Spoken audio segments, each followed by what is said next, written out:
podcast number 2. First one was a little rough around the edges, but it was just impromptu. So now we're actually going to do these things properly today. Proper microphones, proper lighting, So my name is Jack Hampton. Chris Mason. Yeah, and this is just 2 veterans talking about things that matter to us and matter to everybody else. Yeah, man. What's on your mind? Dude, I'm just super excited from last time. Quality is not there, like you said, but we want to talk about that. We want to be real and transparent and authentic and say that we're 2 dudes who know nothing about YouTube. Nothing. You know something about some video. You had some equipment. Yeah. I have a lot to say, which is normal. But the biggest thing we talked about last time that I want to kind of set under better audio quality is Sure. this whole podcast, this whole YouTube, this whole thing we're doing, this whole adventure is for you. Like, it's the person that's watching. It's not about me, for sure. In fact, I don't even like being in front of the camera. I don't like being the center of attention. I used to when I was younger. Most people know me to like that, but I actually don't. I'm a lot more recluse now, and I like to be in the best kept secret in ATX. Unfortunately, if you're going to do this business full time, like we're going to do, you just can't, and this is kind of a necessary evil. But I'm embracing it after meeting you and Christopher, our lead production manager. Yeah, I just gave him a title, it just came right off my top of my head. Perfect. Is that I feel comfortable, right? And my focus and my desire and our mission set, which you firmly believe in too, is it's about the viewer. It's not about my ego, my background, what I know, what I don't know, what I've done, what I haven't done, who do I know, who I don't know, how good I can shoot, how much I can lift. It's about the viewer, right? So. Well, the big thing we talked about last time was legacy. Yeah, and that didn't even dawn on me, but the first half of it probably is help you get through all the things that we went through and I went through, and equipment I tried that was a waste of money, training and diets that were horribly wrong, things that I've learned that really helped me cut a lot of corners. We just want to save a couple decades for folks, right? Watch a YouTube and skip 20 years of pain and anguish, right? Whether that be trauma, we talked about that, we'll get into that. Whether it be focus, determination, mindset, fitness, firearms, tactics, gear, gun parts, just the stuff we dig, right? And I think that given this current culture that we're in and the violence that's being visited upon poor and suspecting people, it's needed, right? You got to be prepared. I'm not a prepper, but I'm prepared. There's a difference, right? So that's our mission set. I just want to make sure it's clear and clarified again with good audio. So if you're with us, that's what you're on board for. That's what you're going to get. That's what we're going to do our best to deliver. Absolutely. The production quality will increase. This is my garage. This is what it looked like, except for me zip tying the flag this morning. This is what my garage looks like, guys. We didn't build, we're kind of we joke, but we really are the anti-podcast. We're the anti-YouTube. We're the 2 guys that you can be just like us. You could reach our abilities. You could reach our capabilities. We are not Green Berets, Navy SEALs, and fitness champions, and we're not good actors by any means, right? So, but we're tangible, and you can get a hold of us, and you can talk to us, and you can learn. So, yeah, that's my heart, my soul poured into this. But I want to ask you, because it meant more when you said it, and it made an impact on me since last Saturday. What did you mean by legacy? Well, I want to be able to, for my great-grandchildren, my grandchildren, my children, being 15 years old and 13, is that being able to see their father, his standards, where he stands, his values, and our principles, right? And there's actually a scene from The Patriot in 2000, and it didn't make any sense. When he's standing right in the beginning of the movie and he stands in the assembly and they're talking about going to war with Britain. And there's you have to go to war. We have to go to war with England. We have to go to war with England. He's like, no, why would we go to war with England? We must negotiate. And the negotiation's over. And the colonel says, to Mel Gibson's character, what about your principles? And he says, I'm a parent. I don't have the luxury of principles. And when I was 16 years old, when I saw that, I had no idea what that meant. What are principles, right? What does that even mean? Because as a man, as a woman, as a veteran, as an American, you have to have principles in your life. And it's the line is drawn in the sand that says, shall not pass. Yeah. This is it. Yeah. And in my life, I've had my solid principles being a Christian man. You're a Christian man. And that's my cornerstone of my life. Like we talked about last time, I live my life. I want to hear the words, thank you, my good and faithful servant. That's how I live my life. That is my creed. And I want to be able to have this legacy to show my grandchildren, especially when I'm 90 years old. I would love to see us when I'm 90 years old. Like, look, I'm 41. Look at this freaking kid. How this started 50 years ago. You're not going to love to see me at 90 years old. I'm just throwing it out there. You're gonna get there. Come on, man. Sooner than you. You're not that much older than I am. You know. But the thing is, I want something to be living on beyond me, right? Because so many people, like my mom, she died and nobody cared. Wow.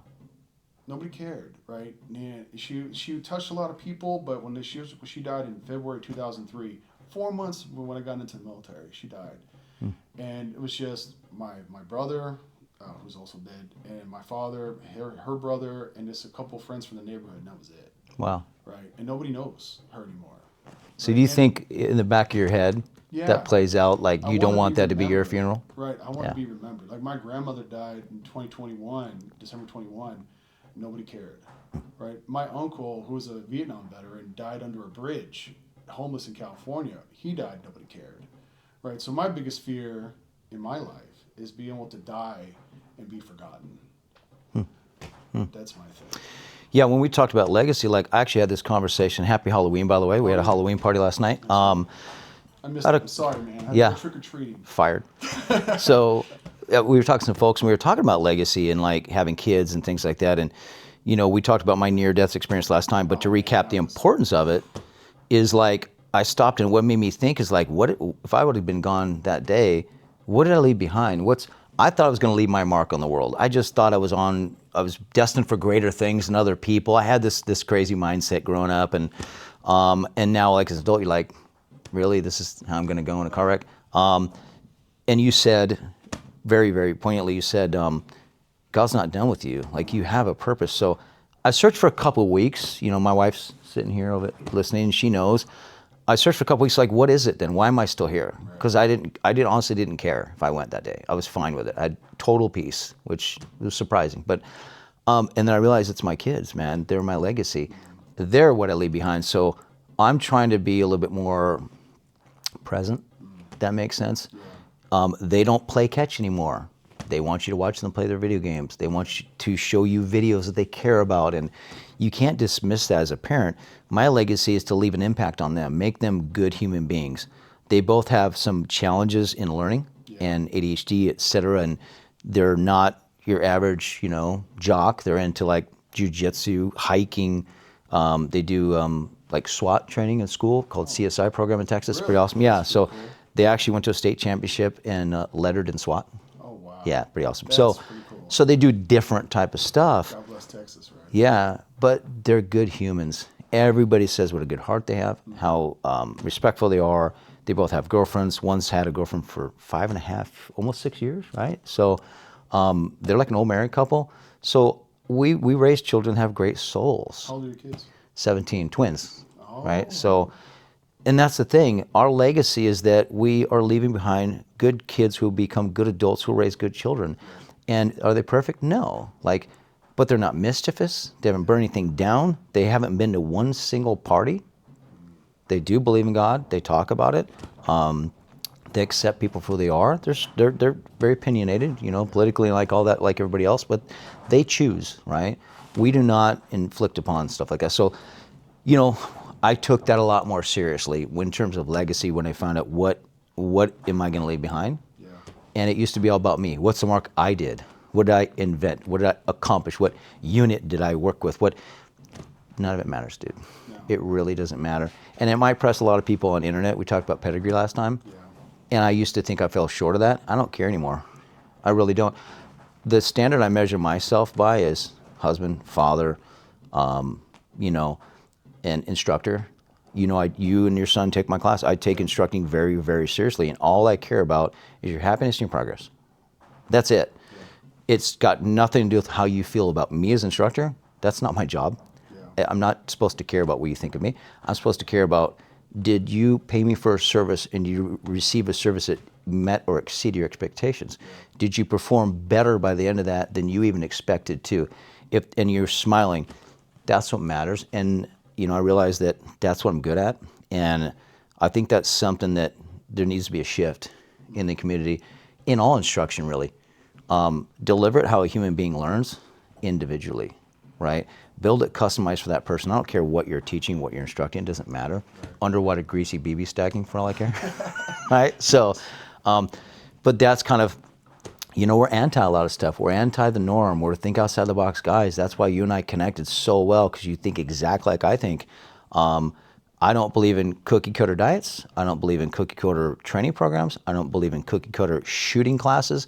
I don't believe in that. I believe you give that person as much as you can in what they need, not what the guy next to them needs, what we think they need, not the drill that everybody's going to shoot regardless if that's their deficiency or not. So, that's kind of my take on all that. And that's what this podcast is designed for, to get the message to you guys of this is our intention. This is what we're all about. This is what we believe in.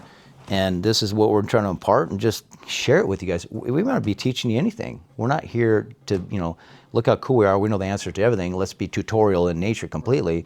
Some stuff's very opinionated. Some stuff's very emotional for us. Yeah. But what we're doing is we're sharing it with you guys, and we're hoping that you identify with a lot of that. Like, we've all got trauma. Yeah. We're going to dive very, very deep in traumatic stuff, and the veteran community versus regular people. Trauma's trauma. Some of the treatments that I'm familiar with, we'll chat about that, and we'll get some guys coming on here that pave the way for me in that aspect, and we'll dive really deep into that, because we're men, and you know what defines a man is not the same as what it was 10, 15, 20 years ago. No, it's not.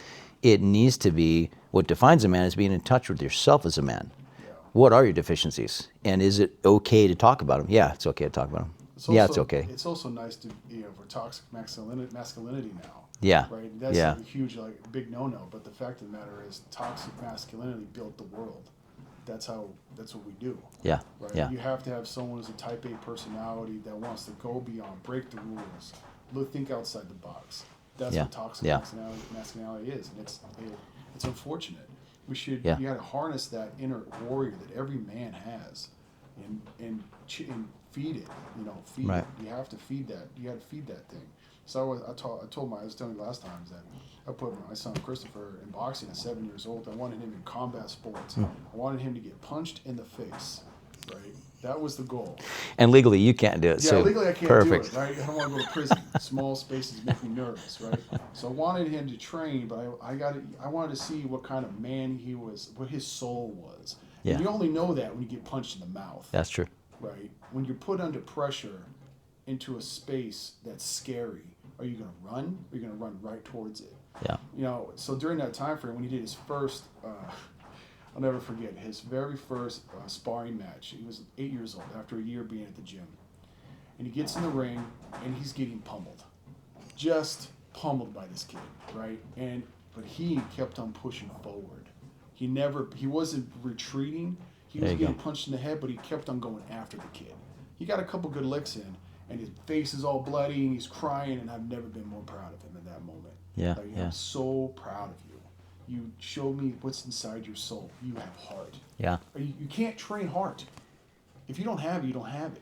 I don't care how many push-ups or how many you're going to run. When bullets start flying, you get punched in the mouth. Are you going to be a coward, or are you going to be a man? Man, you're right. Like we talked about it, I trained this kid. He does homeschooling, 16 years old. Phenomenal kid. We'll talk a little bit about him because he's just very much a big part of this.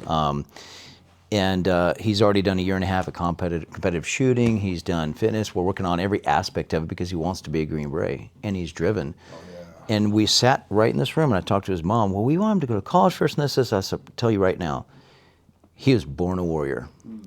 He can't escape it. He can't deny it. He has a warrior mentality, and that's what he's going for, and that's what he's driven for. He has all the pieces, all the motivation, all the discipline.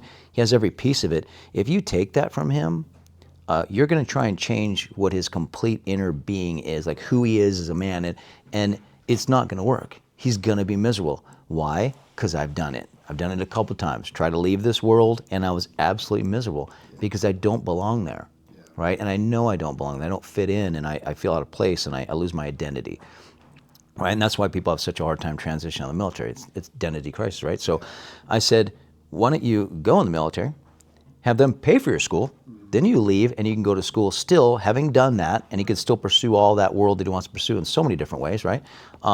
And then he goes to school and he leaves and he's not in debt for the rest of his life for a subject he may or may not ever even use, right? So But in terms of warrior mentality, like, that was so much more than a boxing match for Christopher. Yeah. That was you telling him this is what life is going to do to you. Right. I haven't done it like that. I kind of wish I did. People think with this personality, I'd be more like that, which is funny because you probably have this father style that like people think I'd have. But I actually verbally told my kids almost the same thing. I said, listen, life's going to punch you in the face. Yeah. Life's going to kick you when you're down. Life's going to hit you when you least expect it. So I'm going to be real with you. And wouldn't you rather me be real with you and give you a little of that pressure that life's going to give you rather than you just be blindsided and not prepared for it? So I prepare my kids like similar, a different manner, right? I think that I'm so, what people think is quasi-military abrasive, dictator, like I'm a drill instructor at home. And I've always thought, because people probably think I'm like that, I don't ever want to be anything like that. Yeah. And I grew up in broken homes. So, my dad was never in the picture, gone when I could even realize. Multiple stepdads. One was abusive, the other was awesome, but he had a drinking issue for many years that he finally got a handle on. I love him to death. It's just a demon that we all have. So I had lots of what not to do's, and what I didn't want to do is be authoritarian, and I didn't want to lead my family like that. So, I leave all the yelling and screaming, cussing to my Latina wife. So, and this goes with the territory. I mean, it's Spanish blood, man. My Yeah, Filipino dude. wife's the same way. They're spicy. When I wake up in the morning and I'm trying to sleep in and she's getting the kids ready for school, you think that people being murdered in my house. And it's funny. I want to record it someday, and maybe we'll do that and put it over the audio because it's hilarious. We won't show her face. She'll kill me. But yeah, man, it's like all this is part of, you think Fit to Fire Warrior, and at first I was like, well, we're going to talk about fitness on firearms. And there's so much more to being a man than that. There's so much more to what that warrior mentality is and who that is. It doesn't mean you're in the military, weren't in the military. You're good with a gun, you're not good with a gun. You've gotten in fights, you haven't gotten in fights. You have jiu-jitsu training. That's cool, it's sexy, it's neat on the internet, but that's not really what it's all about. No. You can apply the warrior mentality to anything in your life. It could be you're just battling through a tough time, and you've got to pull your bootstraps up, or your dress, or whatever. If you're a young lady, we're not leaving you guys out. And you, well, my wife wears them here on the ranch, but you got to be able to dig deep, and warriors beyond everybody know how to dig deep, right? So I don't think that this show, this podcast, this movement we're doing, my company, I don't think any of it needs to be put in a box, right? We're going to talk about a lot of subjects because at the end of the day, we're just two dudes, man, with families, and we're touched by different, I'm getting exposed to your family more and more, and vice versa. So I want to continue all those discussions. Now, we love to chat because when you and I get going, it's just this energy, and we love, and we're talking about stuff we're passionate about. So we're going to put little signs up on the wall and keep us focused. You guys can keep us focused, put in the comments and things like what you'd want to hear, what you want to dive into, because sometimes you'll see a man mention something and you'll see something on their face. I'm the guy now that wants to dig when I see that because I see the pain and I understand it. I felt it. I've been there. And I want to dig that out of them. And you have that talent of seeing something in me, and you know how to dig and pull things out. So if you see things or catch something, like put it in the comments, send us a message, send us a personal message on, social medias, whatever. One or both of us are going to answer that. We're both going to, he just is finding this out right now. Yeah. We're both going to control it and be involved in it. This is our program. And I really want to dive into your experiences, like what you've been through a lot. Because, and we talked about it a little bit last time, you thinking you were not fit enough to call yourself a veteran because you weren't combat. Yeah. And I was like, that's a guilt that I hold, man. And it's terrible. And that's something we're going to dive into. I want to really talk about that. I want to talk about your amazing weight loss stories. Yeah. Over 100 pounds, not once, but twice, right? Twice. Okay. Second round. I want to dive into that. So we want to start to shape the podcast a little bit more. I think we're going over a lot, bouncing over a lot, because we want to really see what you want to hear. Because this is for you, right? It's not for us, but we find passion in all this stuff. So I think you can help shape the podcast or YouTube.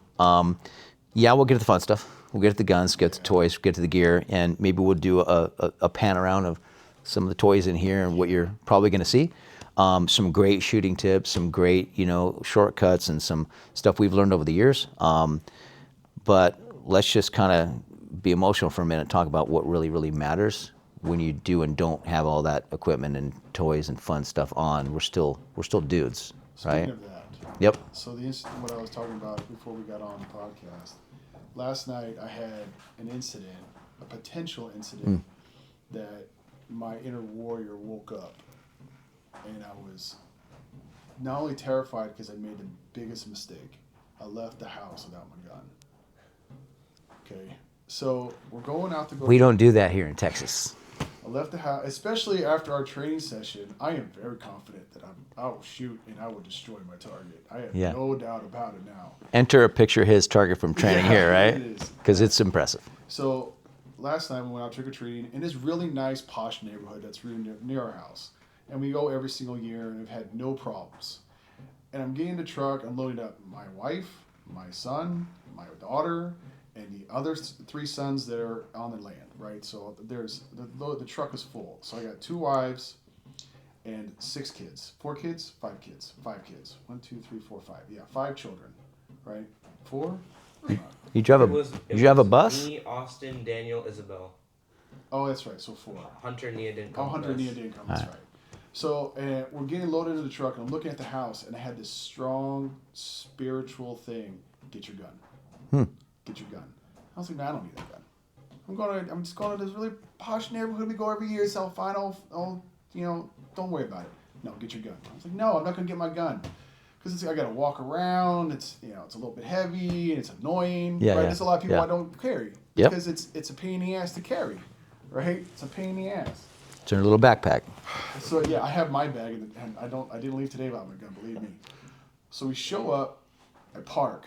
We get out of the vehicle. No joke, dude. Not even talking seconds. Somebody rolled up in an SUV with the Purge music blasting, with the masks on and 3 machetes. Rolled down the windows and started mugging me, bro.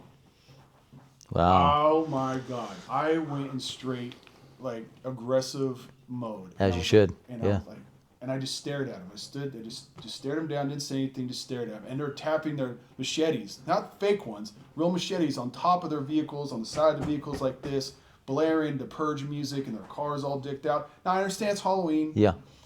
but that's when the freakazoids come out and they want to do something stupid, right? So I was like, why the hell did I leave my house without my gun? Because this is the situation. Yeah. This is that 1% time that I needed it, and I did not have it.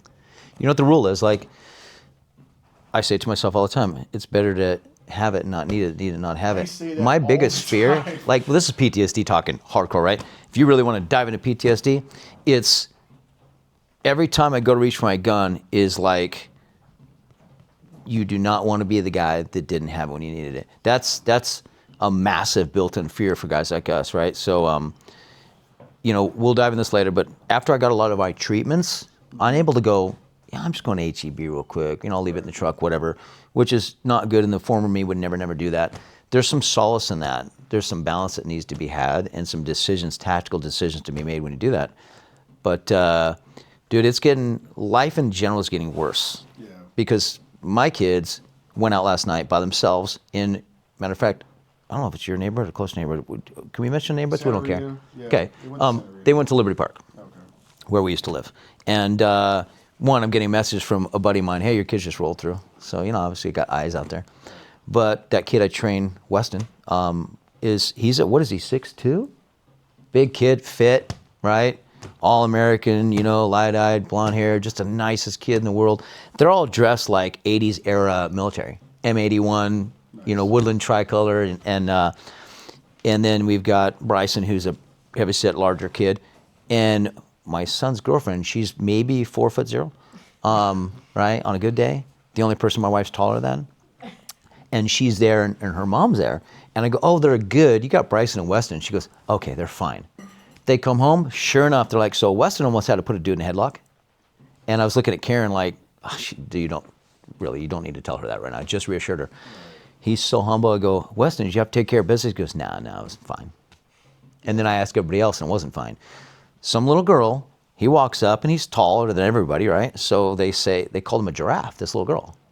And he goes, well, you're built like a, what is it? Built like a coffee bean or something. Like, wasn't that bad. And it cuts her out or whatever, but like, he just fired back. The drunk dad, big heavy set dad, comes out and is following him down the street, right? So, and you got all the girlfriends. My one son, Christian's girlfriend, she wants to grab a stick. Chase is like, I have my stiletto knife on me, Dad, we're good. And I'm like, well, you had a plan. You were tactically minded. You controlled yourself. Weston the whole time was like, guys, this dude's drunk. He's not going to be a problem. Like, don't worry, I got it. But it shows you the different thought processes amongst the kids, the different level of preparedness. Yeah, my kid's like secretly prepared with a little knife, like, okay, little assassin, okay, Yeah. okay. FAFO, Yeah, right, the true definition. absolutely. Weston's quiet confidence and laughing of like, I don't need to handle that, but I can, is exactly what we need to be. Yeah. All of us. Not because he's prepping for selection someday, not because of any of that, because that's the way you need to be. I don't want to be that guy that acts tough and says, oh, he's saying some stuff, but you know, Tim Kennedy, some of those guys are on the internet that are a much bigger deal. Great. Yeah. I don't want to be that, but Yeah, you do. but there's I some, wouldn't do that. yeah, there's, I'll let you do it and I'll follow you. But there's some truth to what they say, right? Is that you want to be a man that is capable of violence, Well, Jesus talked about that. right? But obviously you don't need to, but you need to be capable of it. And those are the people you want to surround yourself with, right? Weston has that mentality from the get-go. My kids have that mentality from the get-go. And I didn't necessarily teach any of them that. Like, they have it or they don't, right? When you say fight or flight, there's X amount of people in the world that flee, there's X amount of people that fight, and that's all there is to it, So, right? To continue on what I was saying, Yeah. because I have a question for you about what my situation, because I've never been in a situation of a possible life or death combat situation. Right. I've read about it, watched about it, heard stories about it, but never in my life been in, okay, this might be it, right? So when they're making threatening gestures, like going like this to me, and I just stood my ground, and the kids are over there just like, lolly dow, it's Halloween, and the wives are all like, Yeah. come on, what's going on? I'm like, I'm not leaving unless they leave, right? I'm not leaving until they drive away, right? Either we're fighting or someone's dying, or they're just playing. I don't know what's happening, but Yeah. something or nothing. So I stood there, and they were, tapping their machetes and making threatening gestures, and I just stood there, didn't say anything. And then eventually they drove away. Let me tell you, I did not talk for 30 minutes. That was weird for me. Yeah. I mean, my wife was like, oh, what's going on, honey? She wanted to touch me. I did not want to be touched. I did not want to be anyone around. I was like, where's my daughter? And she stood right next to me, and I did Yeah. not say anything. I was hyper vigilant, checking corners, checking pockets, retention, people checking, retention for they have a weapon. It was, I've never, ever had that. Yeah. So what is that? Welcome to law enforcement. What people... But I'm not a cop. I'm just an Air Let me ask you Force this. guy. Every single person that ever wore a uniform as a police officer, as I did, is what? It's just a man. It's a man who's trained to do a job. And is placed in those scenarios all the time. That's what we deal with every single day. Oh my God, dude. And That is people, wild. thank you for articulating that to people, because this is a civilian basically putting yourself in the same situations we're in on a daily basis of what do I do, what do I don't do, is this the right thing, is this the right thing? And let's talk about human psyche for a second, because this is really interesting. And I when I travel the country training, one of the things I go over is that fog of war, that fog of training. It's where you see something traumatic. That was traumatic. Yeah. Sorry, it's a traumatic incident. Yeah. It might be worse for you, easier for me, horrible for him. It's all different, but it's trauma, right? So what the human psyche does is immediately your brain fogs and you kind of can't make a decision and you freeze for a minute trying to process the information. And your body's pumping all these cortisol and all these different chemicals that really cause that brain fog, that fog of war, that fog of training, right? And I articulate in a lot of training scenarios we do, and I go, see that, where you stop for a second and you clicked into gear? That's the fog of training, the fog of war. Imagine if you're in a gunfight, how bad it is. So I teach people how to manage that. It's anxiety, right? That's what it is. So if you know what's happening, you can go, bro, snap out of it. Guys will go right back into it. What you're doing is you're standing your ground, which is 100% the right thing you do, and you sent a nonverbal message of, I'm not that guy. Yeah. I'm paying attention. I'm watching. Not today. They don't know if you're armed or not armed. You had probably a stature about you, because I know you, that you want to find out. Yeah. Maybe that's that deterrence, right? A lot of what I became, because people say, well, you look very military. You know, I got the other day, we were at a coffee shop. This lady didn't want to approach us, but she heard our conversation, wanted to get involved. She goes, I thought you're some kind of Navy SEAL or something. You look so scary.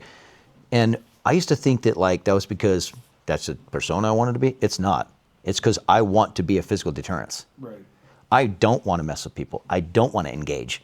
I want to be the guy they look at and go, no, probably not him, maybe that guy.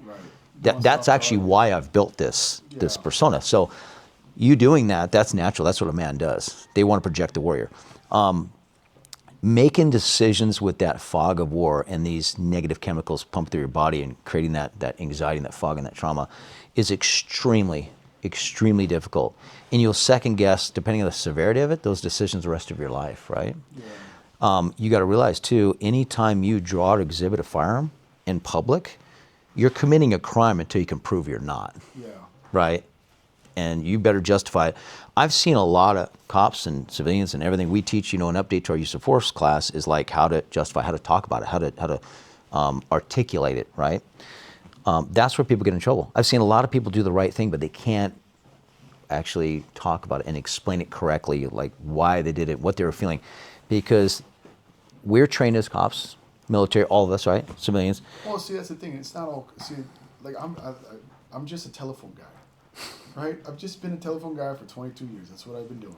I've never been shot at. I've never been stabbed. I've been in some scraps, but nothing serious of any kind of degree whatsoever. Yeah. Because I'm always bigger than everybody else, and not soft target. But that last night was so profound. I didn't go to sleep till like 4 o'clock this morning. Yeah, it's adrenaline. I couldn't sleep. And then when you slept, you felt exhausted, right? Oh my God, dude. So you got to realize that's the adrenaline dump. That's all those chemicals I talked about. It was When those fade away, you're out like you hiked a trail for 10 miles with a pack on, right? That's the body. That's what it does. And that's you learning that actually, I think, is perfect, especially as we move forward in doing this. Yeah. You understand it now. You felt it.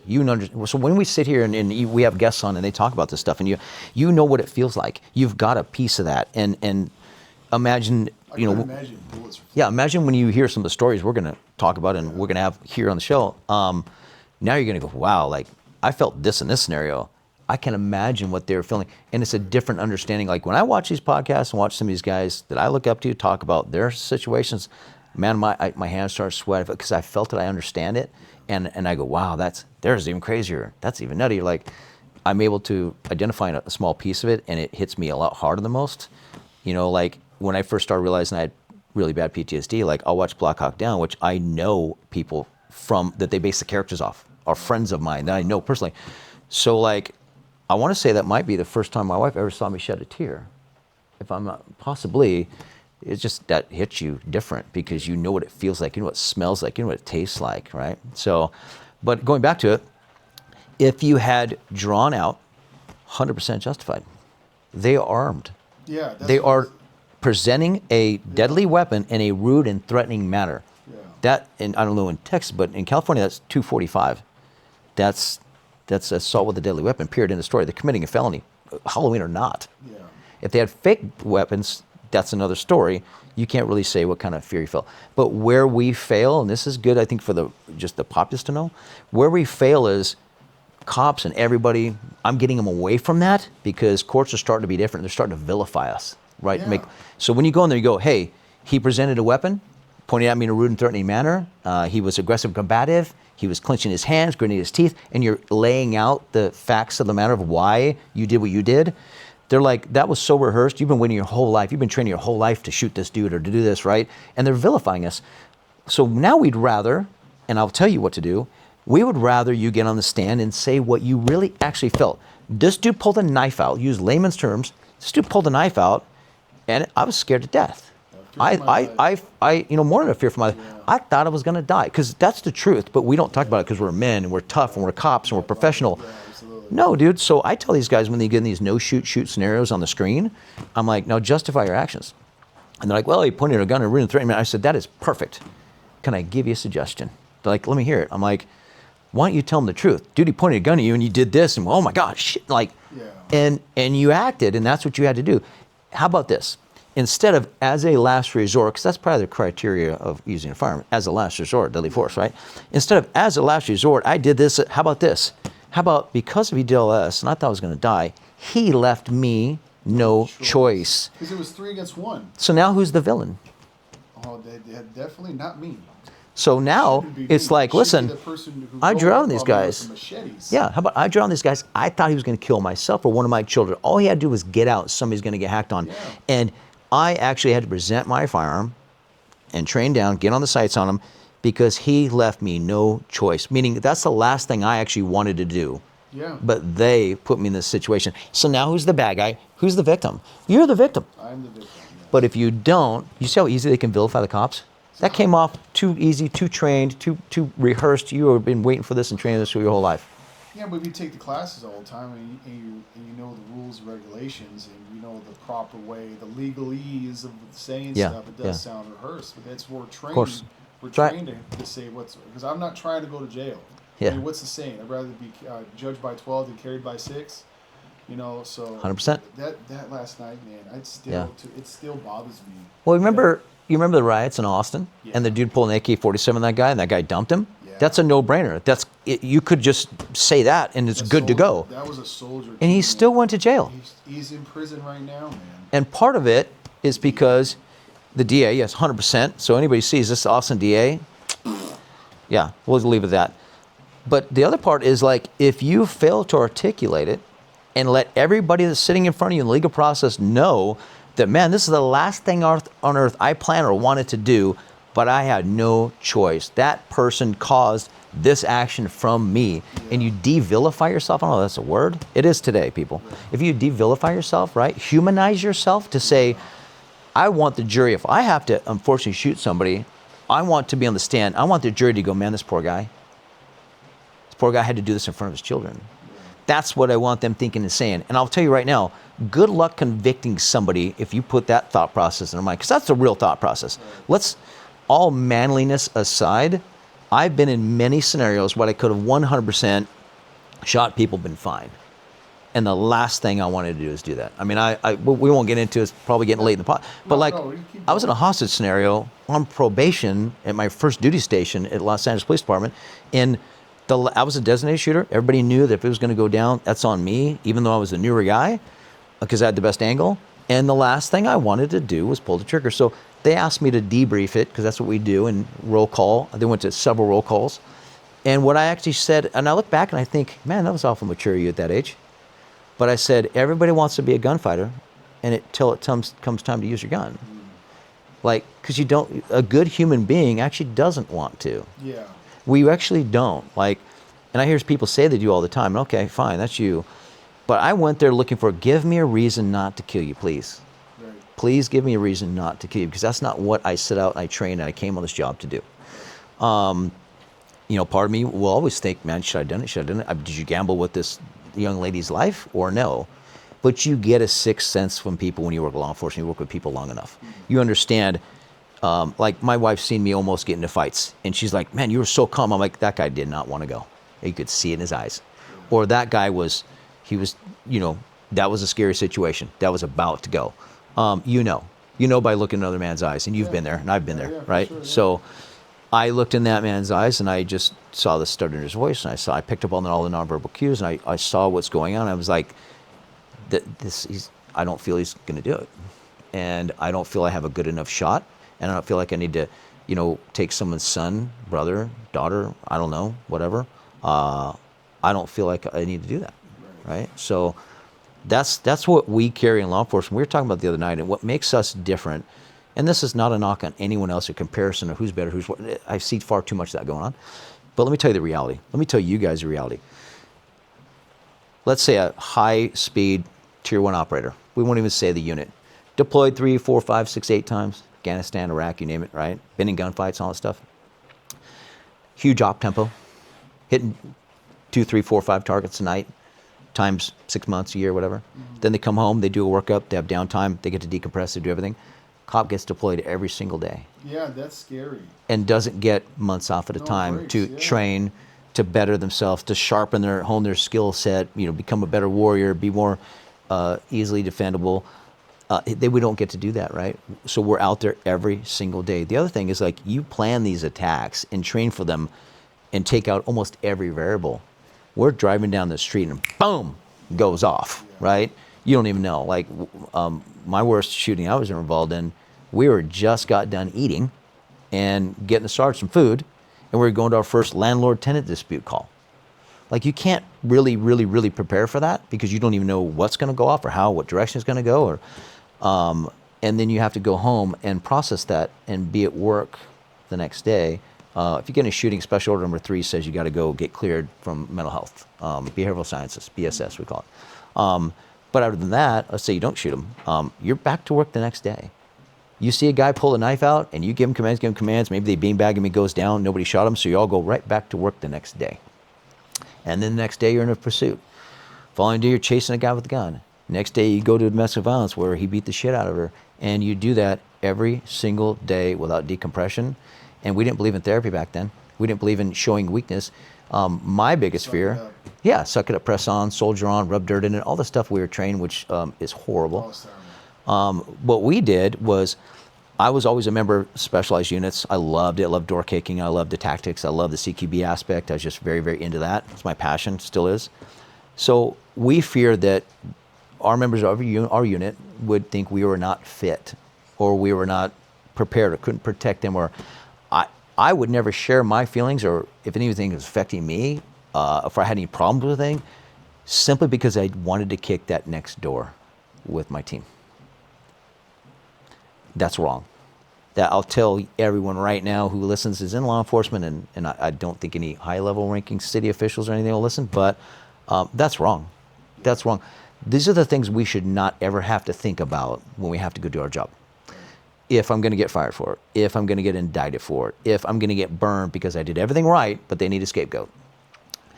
What these agencies do wrong is they should do everything to protect the people they possibly can. If they find them to be at fault, so be it. That person needs to live and die by that sword. I firmly believe there's a bad cop that comes out of that. He needs to get what's coming to him. There's bad people and everything. But stop with let's make him a bad cop so that we don't look like a bad agency. Right. Stop attacking them and support them. And if you support them right and put enough investigation and vigor into it, and you find that you got evil there, deal with it. Stop assuming they're evil. Stop putting evil on them. Stop making them appear evil if they're not. Stop stressing up, destroying their lives, because guess what? It reverberates throughout the department, the organization, and the industry itself. People are afraid to act. People are afraid to make decisions. People are unsafe. People are going to get people hurt. And you see it constantly with law enforcement. It was not like that my day. My day, we had 3 rules. And I was trained by a legendary captain who basically wrote active shooter after Columbine, Mike Hillman, one of my heroes to this day. He says, we ask them, we tell them, we make them. He says to me, and I'll never forget a speech, because I put on my dress blues, and I went into 77 Division, world famous, and I said, sir, he goes, why do you want to see me? I want you to sign my 180, my transfer. He goes, what do you mean? I said, I want to work in 77 Division. I don't want to go to West LA. I don't want to go to Venice. I don't want to go to the Valley. He gave me a speech, and I know a lot of it by heart to this day, and this is a long time ago. He said, we train, we train, we train, we shoot, we shoot, we shoot. If we have to, unfortunately, we are professional, but if we have to deliver force, we do it quickly, we do it decisively. Are you okay with that? And I got the same goosebumps I got right now. And I said, hell yeah, I mean, yes, sir. Yeah. And he smiled, goes, give me that form. He signed it, and I made my own destiny. And I sat at 77 Division nearly my whole career, right? And met and worked with the most amazing people on the face of the planet, who I'm still in touch with to this day, who still are like family to me. Now you see him grab a hold of somebody, go back and forth, get on the ground, stop, chasing him through the street and going in circles with them, and grab them, put them down, handcuff them, move on.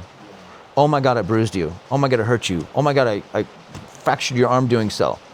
You should have thought about that before you did what it took for us to put hands on you. If you did what you were told, you wouldn't be hurting them. We need to go back to that, because it just makes us look that much more stupid as a profession, right? When I watch it, I'm not gonna sit here and critique and watch, because it's not the officer's fault. It's really not. Some of them need to get after it, get better fit, do more training, treat their training seriously, train more often, train on their own, which is what I did. But we don't put put the resources into the training that we need to. We don't. Some of them, like out here in Texas, they're so there's such small agencies.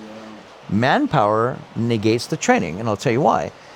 How are they going to have 12 cops for the whole city, 28 cops, whatever it is, right?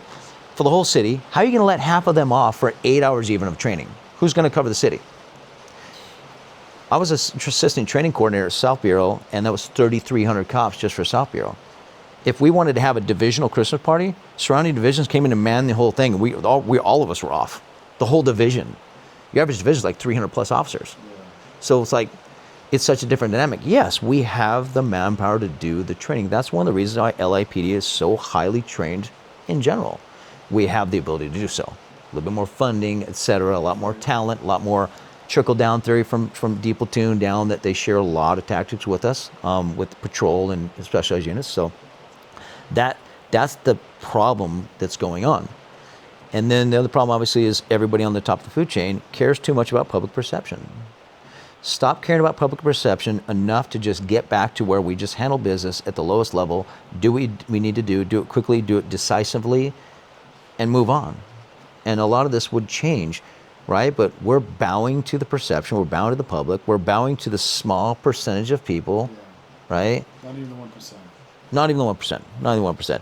And, obviously what hurts us is, let's not dive into the whole media. We'll go on for days, but let's just talk about just perception, period. They take 2 seconds of a 4.5 minute situation, and they can skew that situation, make that officer or that person look worse. If, example, in that situation last night, you pull your gun and you start yelling commands at them, and you take just that 3 seconds, you are horrible. Texas man draws his gun out and threatens Halloween goers. Yeah. That's what it looks like, right? Yeah, it is. You take the whole thing and you go, man, that poor guy, dude, that was scary. I would not want to do that. He did the right thing. Good thing he had his gun. You get a completely different result. Right. So you're not going I to... got out of the vehicle and I had my pistol and they were making gestures towards me and I took them down. Now I am the victim protecting my family. Yeah, I mean, it's the whole picture. So you're not going to cure that. But if you fix what's wrong, what I just discussed, you're going to mitigate it because they're going to do it anyway. Yeah. And if they do it, what I would do as an agency, I'd find out that video's out there and I would immediately post a full video and go, so if anybody wants to know the full story, here you go. But we don't want to do that because we don't want to exacerbate the attention that little video already got. Like, there's such a wrong mentality going on. And, there are leaders that we respect out there. There's some good leadership that say, okay, I have to be a politician because of my position, but I can still do the right thing for the people and the officers. My classmate, I'm going to give him a huge plug, Dominic Choi, was the highest ranking Korean official in the history of the Los Angeles Police Department. He was the interim chief. And I love him to death. He was one of my good friends in the academy. I've seen him a couple of times and really warmed my heart, but he'll never stay the chief because he thinks like I think, and he has the citizens' best interest in mind. He really, really does. He's a good man. But he also has his officers. And there's a way that you can make that work. And he's of that mindset. And that mindset doesn't work at a big city like that that's controlled so politically and so heavily, right? So, and it's unfortunate. Shout out to him. He's an awesome dude. But that's what's wrong with, listen, but it all ties in. That's what's wrong with men these days. That's what's wrong with the perception of men these days. That's what's wrong with the department. That's what's wrong with what the public's going on. And like the public's starting to vilify these warriors. We're not going to vilify anything here. Be a warrior. Make yourself a better warrior. We all have it in us. You never know when you're going to need it. And I can we'll talk later. I wanted this really to hear your story. But I can throw a few scenarios in there already just since I've lived in Texas. Like we live right down in the middle of nowhere down a dirt road, right? Yeah. Well, muddy road now that's raining. Yeah, it's going to be a little muddy. But I draw on somebody on this dirt road right here. Really? So we'll dive in that. But it's getting prevalent. I'm also a shit magnet. I'm known for that, but I'm hyper vigilant, so I notice things that you wouldn't notice or act upon, and therefore not get to that level. But like, it's happening all over the place. Yeah. It's so much more stuff's happening so much more often. And in this job I've had the last almost 2 years, is I get emailed, sent, and see every active shooter, every situation like that, every police shooting. I get sent all this from somebody that I know throughout the nation that I train with, and it would be staggering to the average human to know how much violence is actually going on. It's a lot. To your average Joe on a regular basis. It's insane. And I've trained hundreds of people through my life, civilians. And I still to this day get random emails or messages of, hey man, I've never forgot your training, which is heartwarming. But I also get stuff of, dude, I had to do X, Y, and Z. Check out what happened to me. They're giving me knowledge, data for as a trainer to process and to know what's going on and to stay in the loop. They're not showing off. They're not saying your training saved my life. Like they're saying nice things, but the fact of the matter is they're saying, dude, look what's going on, right? So why do you think I get so passionate? And you guys have seen it on the range. Why am I so passionate about the skill set? Why am I'm forgiving and I'm fun and I don't beat anybody up, but there's certain things that I really hammered down on you, right? In training. Sure. Christopher, like he got some really hammering down on training. Yeah. Because if I'm going to give you a defensive pistol course, you need to know what's dire important and what's fun training and cool and what may save your life. And I'm going to have zero tolerance for anything that may save your life to be anything less than perfect. Yeah, 100%. Because that's how you do it. You know, you're never going to be perfect. You're going to chase it your whole life. That's the fun part. But your training needs to be as solid and perfect as possible so you can develop bad habits, just train bad things into muscle memory, right? Because when you are involved in any kind of situation, you're going to lose all your fine motor skills. You'll have gross motor skills. You're going to lose all your fine motor skills, and you're going to resort to your lowest level of training. So if your lowest level of training is pretty gunfighter, I don't worry about you. Right. But if your lowest level of training we left there, I go, well, they're pretty good, but they're really weak in X, Y, and Z. That's what's going to get them hurt. Yeah. And I can't have it. Yeah, I guess when we got on the range, like you're gonna walk off the range and gunfighter today. That was the first 5 minutes of the conversation. What'd you think? Well, you're probably I was like, yeah, right, dude. Yeah, right, bro. Like, Yeah. come on, I've taken hours of courses, and I was pretty good afterwards, and I wasn't consider myself a gunfighter. I do now. Yeah, dude, you were. I mean, So again, was my son. if you don't insert the target picture in this Oh, somehow I way, will, yeah. we're not kidding. And Christopher, we're going to brag on our lead production manager here. This guy was, 5 yard, 7 yard range, pretty just fundamentals, right? And he's blasting this target. It looks like a 12 gauge that you pulled out of your holster. But we realized that he just was not comfortable with the gun. It wasn't fit for him. We need to have a show on like picking the right weapon, knowing what's good for you, all that stuff. It's a big thing. I get that a lot, probably more than anything. But we just realized, hey, listen, I've got some guns that shoot really well. Let's see if it's him or the gun, right?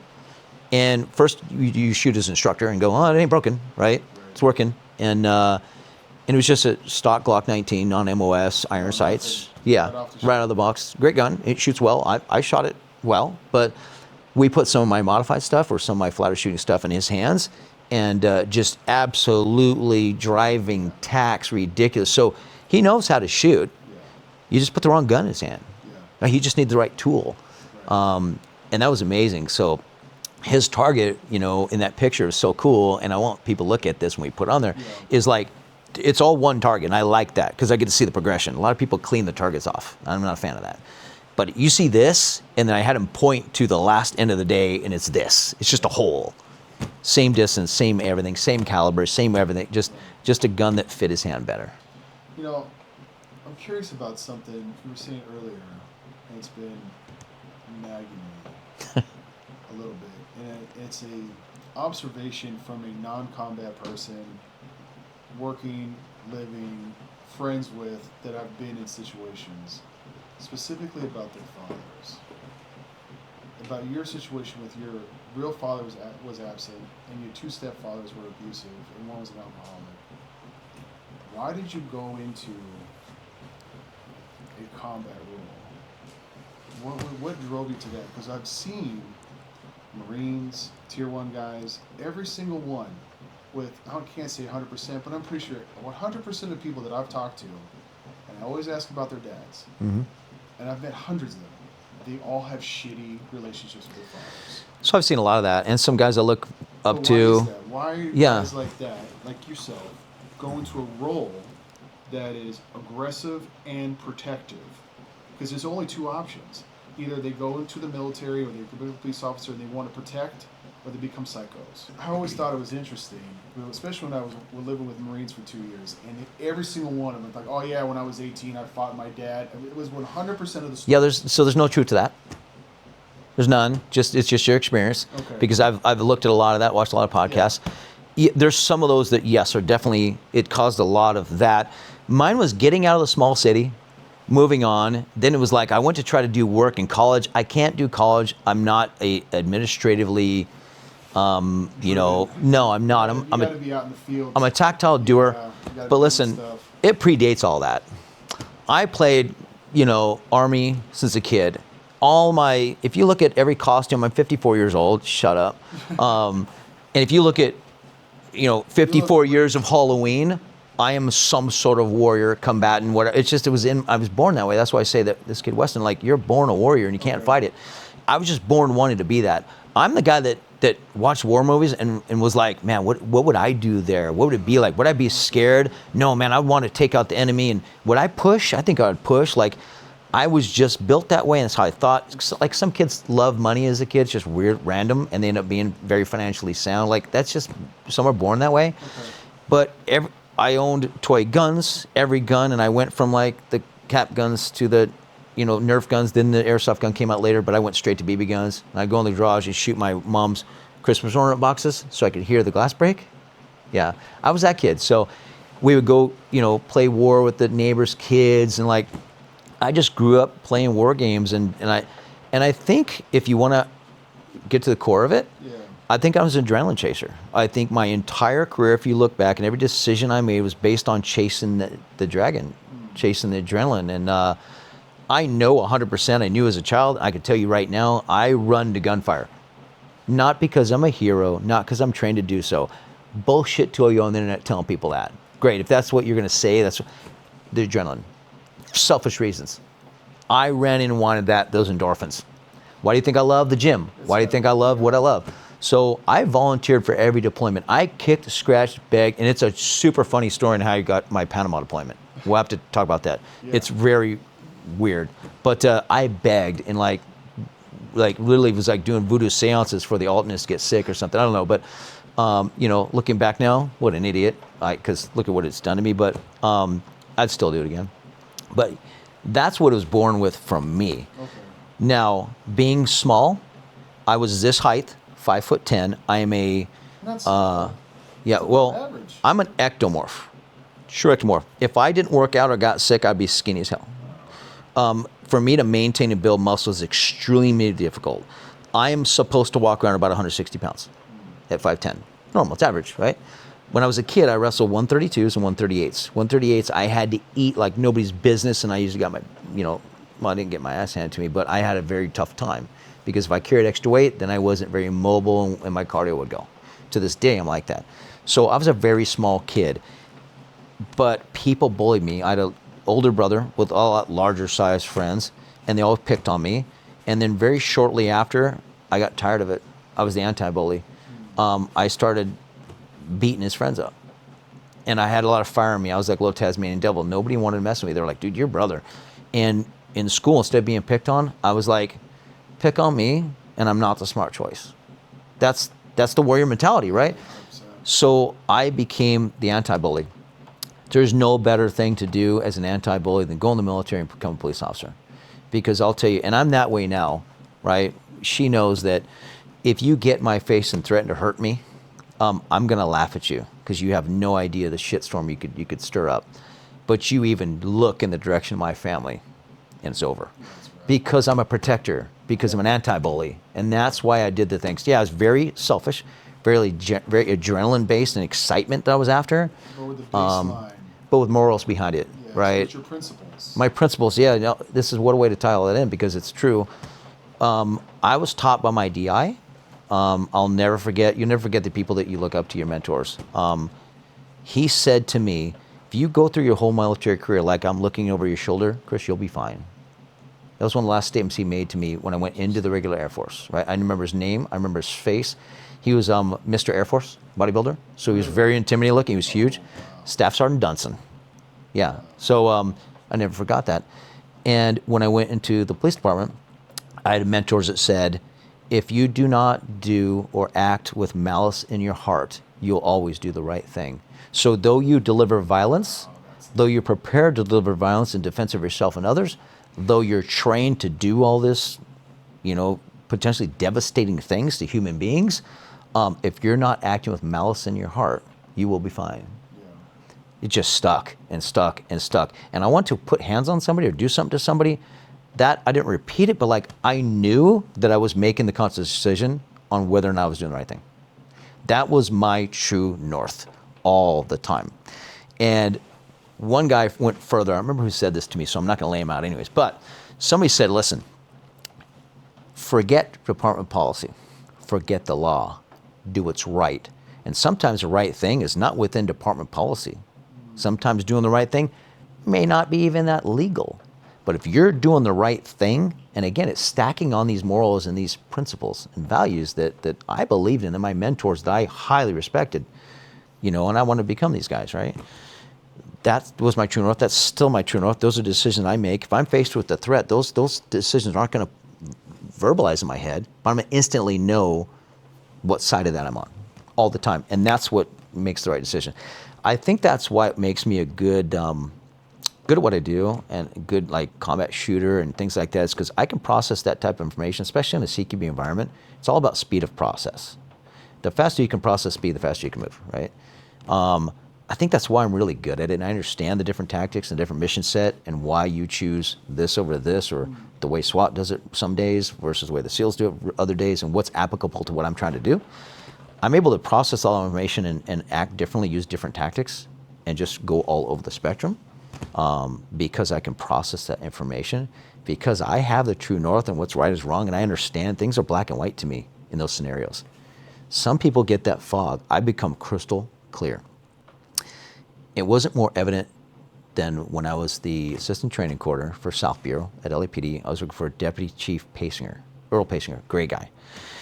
And we had a UO, unusual occurrence, where something major happens. I don't know what happened, who knows. But I went to the conference room, broke out the dry erase board, got out these phones, these red phones and all that stuff, and I set up the CP. I'm writing what units where, I'm listening to the radio. Okay, we got this unit's locking down 71st and Vermont. We've got this unit here, this unit. We got the mobile command post going. I'll put an X right there. Chief comes in, he goes, what do we got? I go, this is what we got. This is where we got troops. This is da-da-da-da-da-da. And he goes, he looks at me, I'm like, yes, sir. And he's like, you have this grin on your face. I go, I do? He goes, yeah. He goes, there's something about you. He goes, in times of, crisis, he's like, there's two people. And I've never forgot this. Those who focus and those who falter. He goes, you have this weird grin and focus about you when you do this. And he goes, why is that? And I'm like, a deputy chief is asking me this in the middle of this? And I said, it's what drives me. And I have a moral compass, and I have a process and a right? What you said. Principles. And I have principles. And everything is based off that. And I just have a checklist in my head, and I know what needs to get done. And I get in the mode, right? And he's like, the flow state. I'm like, yeah, it's where I'm happiest. When shit's going all off everywhere, that's when I'm in my happy place, which is very weird, right? But same way. But if it's calm, like these podcasts, if I had to do these without you, I would plan them all out. I would be scared to death. I'd be shaking. Look I'm solid. I'd be shaking right now. We'd do 40 different takes. I could have done this without you, because that's how I'm built. I'm analytical. Yeah, no, it's huge, right? Yeah. But that's where it comes from. Yeah. But if you were to set all this stuff up and throw some explosions over here and catch things on fire, I'd just look at you and have a conversation, because that's when that's when I'm calm. Yeah. Oh, interesting. Even though I have huge PTSD, I get on the range and when gunfire goes on, I'm calmed. I'm not the guy that does this. I'm not. I'm calm in that kind of chaos, right? It doesn't make me cooler or that's who I am. It's just how I'm built. And I guess I've never talked about this stuff. I've never dove into it. I've never thought about what makes me tick. And this is your superpower. I can't wait to get other guests and not be on the hot seat. But I'm not my favorite subject, contrary to what people think. But you know how to bring this out of people. You just have an innate talent for it. And you know it too. It's not new to you. So you people, this is why he's here. He thinks, I'm going to talk about you, he thinks he's not a veteran because he was in combat or combat MOS, or he thinks that he can't start a YouTube because doesn't have the pedigree and the resume and this and that. And I think you have a superpower, and I think this is exactly where you should be, what you should be doing. I think they're going to benefit highly. As more people sit in this chair, because it's all about these chairs. Yeah, it's all about these chairs, man. You're going to be able to bring that out of a lot more interesting people than me and a lot better humans than me. We're just kind of groundbreaking it, and I'm sitting here, and I'm unfortunately a topic of discussion, but Fit to Fire Warrior is about bringing some warriors and some warrior mentality and people that have a story, people that have a mindset, people that have some training, people that have some cool backgrounds, all of that. Do they all have to be Navy SEALs? Do they all have to be, no. Like, I know some regular Joes that have some stories that'll blow you away, and like, you guys want to hear it because I'm riveted by it. Right. Don't get it twisted. I've got a buddy I reconnected with in Texas from LAPD that when I left LAPD, he stayed for 22 years. And after I left, he went through a lot of stuff and really shared it with me. I can't wait to have him on here because I was riveted. And I lived that life. It should be like, yeah, whatever to me. Right. No, I was riveted by his personal story. That's what we want to bring here. Yeah. Forget the pedigree, man. It's the story. Yeah. It's the journey that is more interesting. Absolutely. Right? Absolutely. We want to be able to have people that are on that have, everyone has a story to tell no matter whatever your job is, whatever your background is. If you're pushing boxes in a warehouse, you're fighting Excel sheets and slide decks on a daily, but if that you have the inner warrior, and honestly, I was thinking about this honestly, if I had the power to change education, change gears a little bit, I've noticed at the jiu-jitsu gym, at John's jiu-jitsu gym that my kids go to, there's little kids, 3, 4, 5 years old, and they don't run around like a bunch of little crazy maniacs. They're even, the ones that have been there for a while, they're even, calm, they're respectful. I wonder what would it be like if we put combat sports into schools, from kindergarten all the way to 12th grade. It would look like Could you imagine that? I mean, there'd be protests. Oh, they would be crazy. Every name you can think of, and I don't care what your name is for it, Karen, liberal, leftist, whatever, they'd all be there in full force fighting it. No one was there fighting transvestites and stuff going to school, and shit, but they'll come out for that. I promise you, they'll come out for that.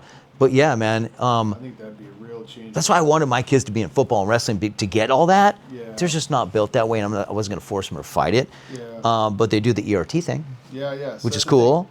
So there's some stuff there, right? Anything that's physical life on the line, you're threatened because you have to.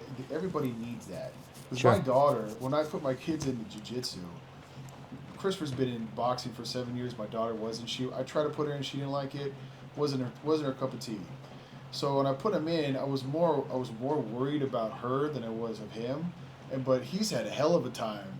He's had a hell of a year. My son's had a hell of a year at jiu-jitsu. He was because he's in a different class with kids that are older and have been there for a while, and he was getting smoked and getting frustrated. And like we were talking about on the range, like he's on top mount. It's like, Dad, I could just start hitting in his liver, and but that's not the rules of jiu-jitsu. It's a different type of mental game that you have to learn.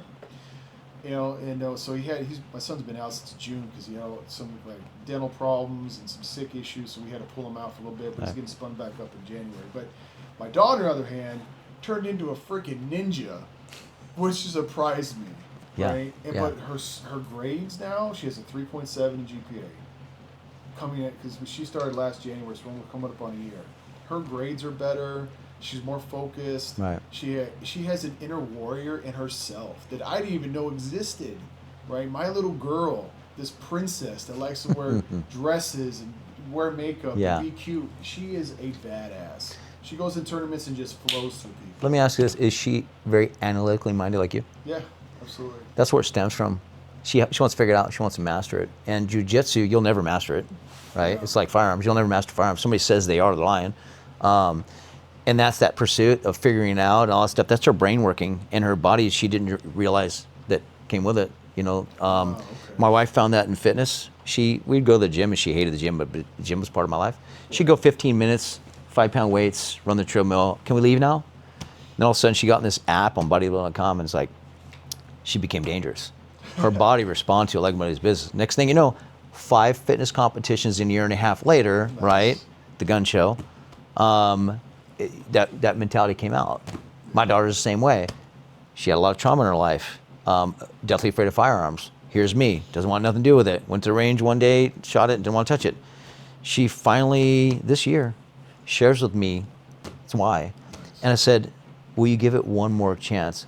We'll get the training weapons out for you, and we'll go through all that with guns that cannot fire. We'll make you feel really, really comfortable, and I will teach you before we go to the range. Instead of going to the range, putting a gun in your hand and shoot it, because a lot of people do well that way. Christopher did really well that way. And can you let me teach you like I've taught people similar to you? Because now she knows I've done that. I've got a few women that just were deathly afraid. They're now like gunfighters, go to the range on their own. She shows up, and she says that how comfortable she was, how it changed everything for her, and how awesome it was. But more so, she is probably the most talented shooter I've ever trained in my entire adult life. Oh, wow. She could be a world champion. So wherever Michalek is out there, you probably wouldn't want to get this chick under your wing. But whether she pursues or not, it's not my business. That's her journey. But she has the potential to be that good. She's amazing. My kids are really, really good right off the bat, but nobody's been that good that fast. I want her to get her license to carry. I'm not going to push her. I think after yesterday she will. She went to work for Spirit Halloween. It's fun. Yesterday, Halloween, she tells my wife on the phone that a guy comes in armed, robs everybody in the break room, cleans out the purses, cleans out the personal stuff, goes to the cash register, cleans out the cash register. I'm telling the Reader's Digest version because I don't know all the details. What? And then, by the grace of God, my daughter's on a break and comes walking in, walks right past him, coming in from a break, Oh, my goodness. and didn't have to deal with it, experience it. But I'll tell you right now, if that was one of my other kids or my wife, that dude would be lying on the ground with smoking bullet holes. They have no reservations, am I right? My daughter probably never would have, but after that class, maybe she goes in range one more time and she carries. Now she'll be comfortable enough to handle business. I just thank the Lord that prior to her being prepared and carrying it, is that happened where she missed it. Yeah, but now she understands it's that close to home. She understands that close to home. Thank you. Yeah, close to That home. is the takeaway from it, and what that's the cool way for my family to experience that. Hey, life is real. Life is dangerous. You better be prepared. Right. And I'm gonna tell you right now, this is what this podcast is all about. Yeah. We talk about a lot of things, and it's fun for us, less for the consumer. But Oh, man, they're good. to be back on track, which is my worst habit, that's what it's all about. For her to go to that situation, if she would have been there 2 minutes earlier, she would know what to do, know how to do it, have the tools to do it with, right? She would have that warrior mentality that she was so afraid of. I want her to go from victim to warrior. And that's what I want everybody to go to. That's a great thing. I don't want Victim you to be a to victim. warrior. Yeah, you need to That's go from great. victim to a warrior. Do you need to be a gunfighter? Not necessarily. Do you need to go to the range all the time, own your own guns? No. Do you need to shoot a gun, be comfortable, know how it works? Yes. And own one and have one available to you? Everybody should. Yeah. What you do after that is on your own. Honestly. What time are we at now? 1 hour and 14 minutes. Okay, good. So We got 44 minutes. And we can cut some junk out No, too. we're not gonna cut anything out. This is raw deal, babe. This is it. Yeah, no cutting anything out. We're gonna all in. So, final thing you wanted to talk. So in the last 20 minutes of this, you wanted to touch upon my weight loss. Yes. So, The fit side yes. of the fight. Yeah. I get to because ask out of the fire- questions. Yes, you get to ask. I want to hot seat them. I just want to hot seat them. Which is good. But I'm super riveted about it because my trainer in me, the dietitian in me, contest prep coach in me, the fitness side of my passion is like, I haven't experienced what you've experienced. I haven't lived the way you've lived. I haven't felt the way you felt. And I want to hear about it because there's going to be far more people, I think, on the other side of that camera that identify with you and want to hear what Yeah. you have to say than they do with me and hear what I have to say. Yeah, And I'll chime in, but of course. the reality is, man, I want to hear that story. So I want to set the tone. When you're growing up, like, what was your body structure? Were you, okay, so you weight was a problem for you. That's the first time you got your wife to laugh the Ow, entire fat. podcast. I have one today. She ain't easy. Fat. So I'll start with that. I went, see, hold on a second. When I went from 9 years old to 10 years old, I gained 60 pounds. So, and I'll tell you the day I realized I was severely overweight was 5th grade. I wanted to play football. Like every young boy that grew up watching football with their family, and they're like, yeah, you know, blah blah blah. And my brother, he played football. Everybody I know plays football. So, John, Jack, you're gonna play football. I'm like, fine, I'm gonna play freaking football. So we go to the mall, Sun Valley Mall in California, in Antioch. It's where I'm from, Antioch, California. Sun Valley Mall. Show up, and there's right before the season shows up, there's the coaches, and you have to go sign the paperwork. So my dad's signing the paperwork, we're doing all this stuff. He's like, now you got to weigh in your son, right? It's all about weight in California. Oof. Right? So I jump on the scale, 180 pounds, 5th grade. Oh, in 5th grade. In 5th grade. I'm thinking of high school. I'm like, what's wrong with that? Strapping grade. young lad right there. 5th grade. Wow. 180 pounds. How tall are you? Do you remember? Barely, not even 5 foot. Oof. Probably like 4'7", 4'5". Because nobody understands weight until you put it in a height perspective, I was not right? even 5 foot yet. Okay. Not even 5 foot. 180 pounds, 5th grade. And the guy said, never forget, the older guy's like, your son can't play football. He needs to play with the high schoolers. He can't, unless he wants to play football, he has to play with 9th graders. He's too fat. Verbatim. They said that to you. Yeah, verbatim, 5th grade, right? Crushed my soul, right? Yeah. Because I was excited about it. Because I wanted to, I knew I was big, but I didn't know I was like friggin' 120 pounds almost. I'm supposed to be like 50 to 60 pounds, 70 Jeez. pounds. So I'm 100 pounds Wow. overweight. Wow. In 5th grade. So we go home and I'm crushed, and my mom's like, okay, let's go on a diet, right? Let's go on Weight Watchers. And here we go. The first step into the yo-yo dieting phase. It's a good term. My So mom correct. was a big woman. She was 5 foot and a large woman. My brother was 5'9" and a large man. Okay. My dad is not. If you see my dad and me, we do not look alike, which is hilarious because if you see me, myself, and my son, like, no, milkman. There's no way. My son is my son. Yeah. I have DNA. The State Department made me do it. So. And if we could put the camera on Christopher doing this part, like you don't look like that's your offspring. Look, man, but you've heard it before, right? You know how many guys that I have gotten drunk with eventually ask, is he yours? I was going to ask you if he was adopted at one point, but I was like, I need to shut up and quit being a dick. But. No, yeah. So is he yours? Okay, so you're, to focus you in, Yes, definitely. your body structure started out large and you had weight problems. So you're obviously, you're on the opposite side of the spectrum as me, which is cool for me to understand because I'm the opposite side. Yeah. Just as shitty, I lose weight if I don't eat. I'm stuffing my face my whole life and I hate food. I'm an ectomorph, you're an endomorph, which means if you don't lift weights and watch your weight, you're going to gain bad weight no matter what you do. So you started out like that.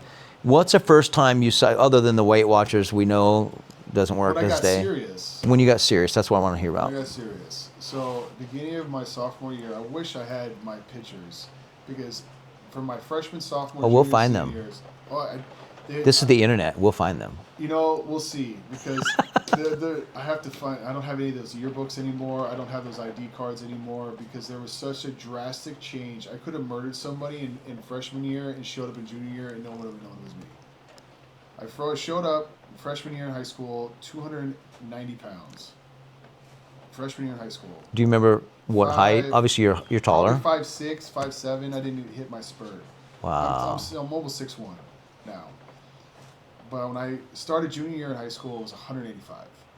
I did the Atkins diet, and I went hard in the paint. Hard in the paint. Wow. I ate pepperoni sticks, pepperoni chips, pepperoni in a little bag, and cheese and eggs. Oh, we gotta.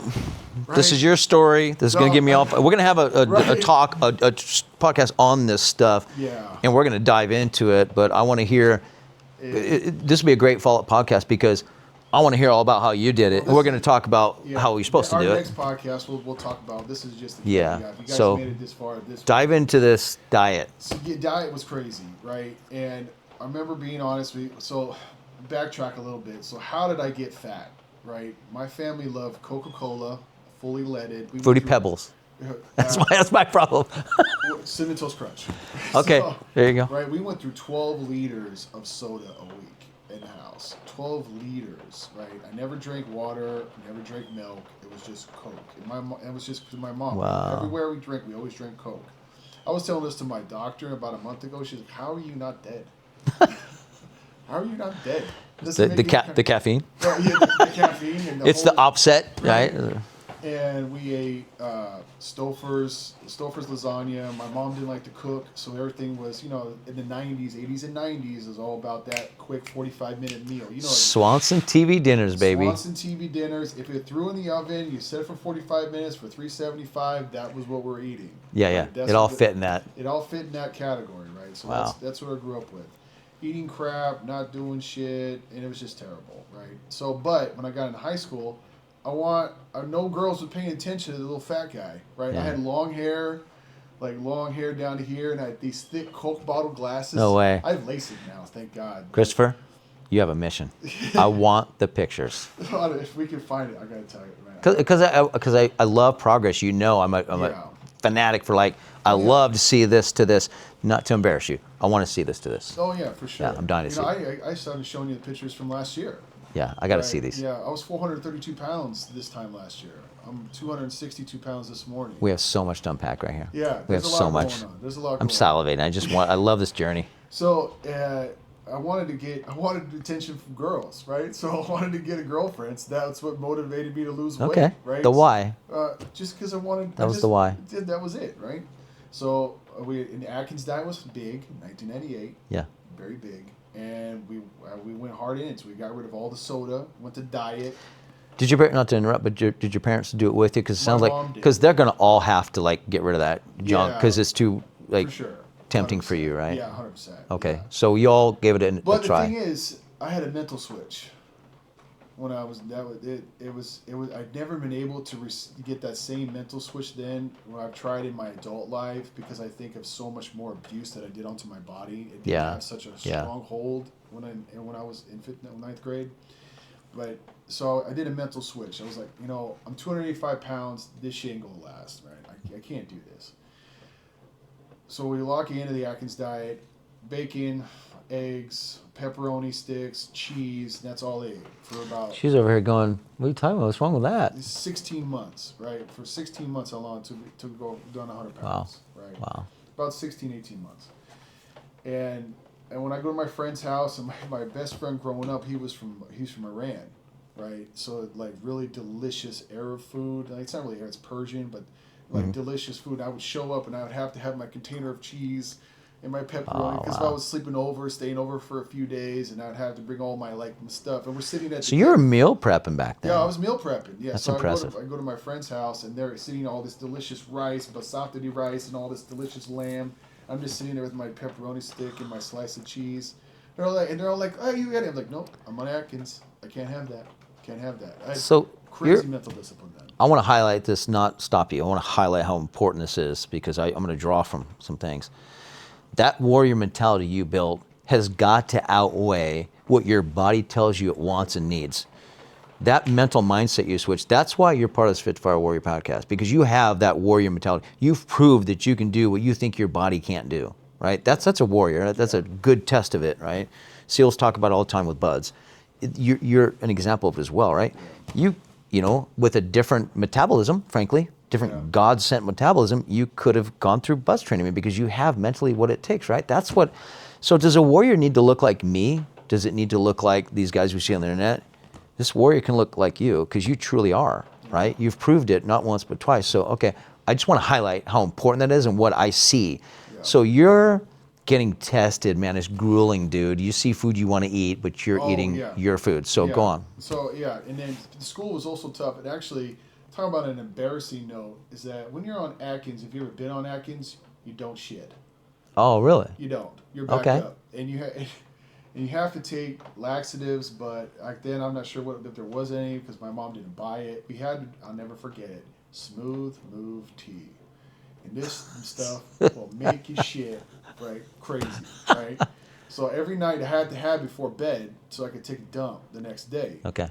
But when you're in school, you can only go to the bathrooms during a certain time. So my mom had to call my principal at my high school and say, "My son is on Atkins. He needs to shit when he needs to shit." No. So I had a special shit hall pass to go to the bathroom whenever I wanted. Please don't tell me with everything else you're dealing with that gets out. Oh, are you kidding me? Please. Everybody found out about that. No way, dude. Everybody found out. So I already feared that when you started saying it, Yeah. and then you had to live it. That Oh. little bit of fear I felt right now Yeah. for you, Yeah. because I like to internalize things, right? Oh, it And was dude, terrifying. I can't even imagine. Oh, man, I it can't was even how embarrassing. how I felt exacerbated by 1,000 times. Like I Yeah, can imagine. The amount of embarrassment that I had, and then my science teacher, Miss John, never forget her, dined me out in front of 65 kids because I can get up according to my pass. If I need to go, I didn't have to ask, because when smooth moves be moving, you gotta move, right? You got to go now. So I would Wow. just get up in class and leave. Right? So eventually, after a few days, my classmates are like, why does Jack get to leave whenever he wants? Oh no. And she's like, well, he has a special poop pass. He's got to poop because he's on Atkins. So I died in front of the whole damn class, and then that's what spread it through everybody. Wow, This dude. joke, and I'm telling you. I can even imagine, and we need to dive into this at the end at some point, like what that did for you the rest of your entire life. Even like to this Yeah. day, I'm sure Yeah. that type of stuff's in the back of your mind. It affects It affects everything. something, but I've got it so shoved down, and I've had so many more embarrassing moments in my life that I'm telling you, that doesn't Wow. take the cake. But you know, another thing that makes a warrior is for you to champion that and be who you are in spite of that. Let me tell you, you want the definition of a real warrior is one that gets kicked in the nuts over and over and over again, but gets back up. I can tell you, you've been kicked in the nuts several times during this conversation already, and I can guarantee you, knowing a little bit more about what you're going to get into, that you've been kicked in the nuts numerous other times, Right. and you get back up and you get back on the horse, because truly you're in good shape now. Yeah. You're looking at average dude. You're Yeah, you're nothing I where appreciate that. you don't walk by and anybody goes like, you know, Yeah. I met you and we started talking in the gym the day I met you, and you told me what you used to weigh, and I looked at her like, no, because that's not what you are right now. It's not you exude. It's not your confidence level. You being a warrior is you being who you I are. always had big dick energy for a long time. So she said, you just have that, right? Well, because you've been beat down so Yeah. many times, So, dude. yeah, right? I just didn't care, man. I just, Wow. you know, love me, like me, hate me, I don't care. Good for you. You know, that's just how I've been that for a long time. Good for you. So after I lost all the weight, and this is where we're talking about last time, is that the positive reactions I started to get from people, especially from girls, made me feel uncomfortable. Mm. Extremely uncomfortable. Really? Not even, oh, you know, that's okay. Like, I felt sick to my stomach. You know, one time I started dating my ex-wife at the time, and this is when I was at my peak fitness, I was I was looking like a damn supermodel. God damn, I was a beautiful man. and this little Filipina chick, and Cassandra, she comes up and she's like, you know, she's like, oh, like talking to me, and then my girlfriend walks down and grabs my arm. Sorry, honey, if you're watching this, please pause and go do something else. Oh, they won't. Our No, wives won't watch this. I wouldn't mind.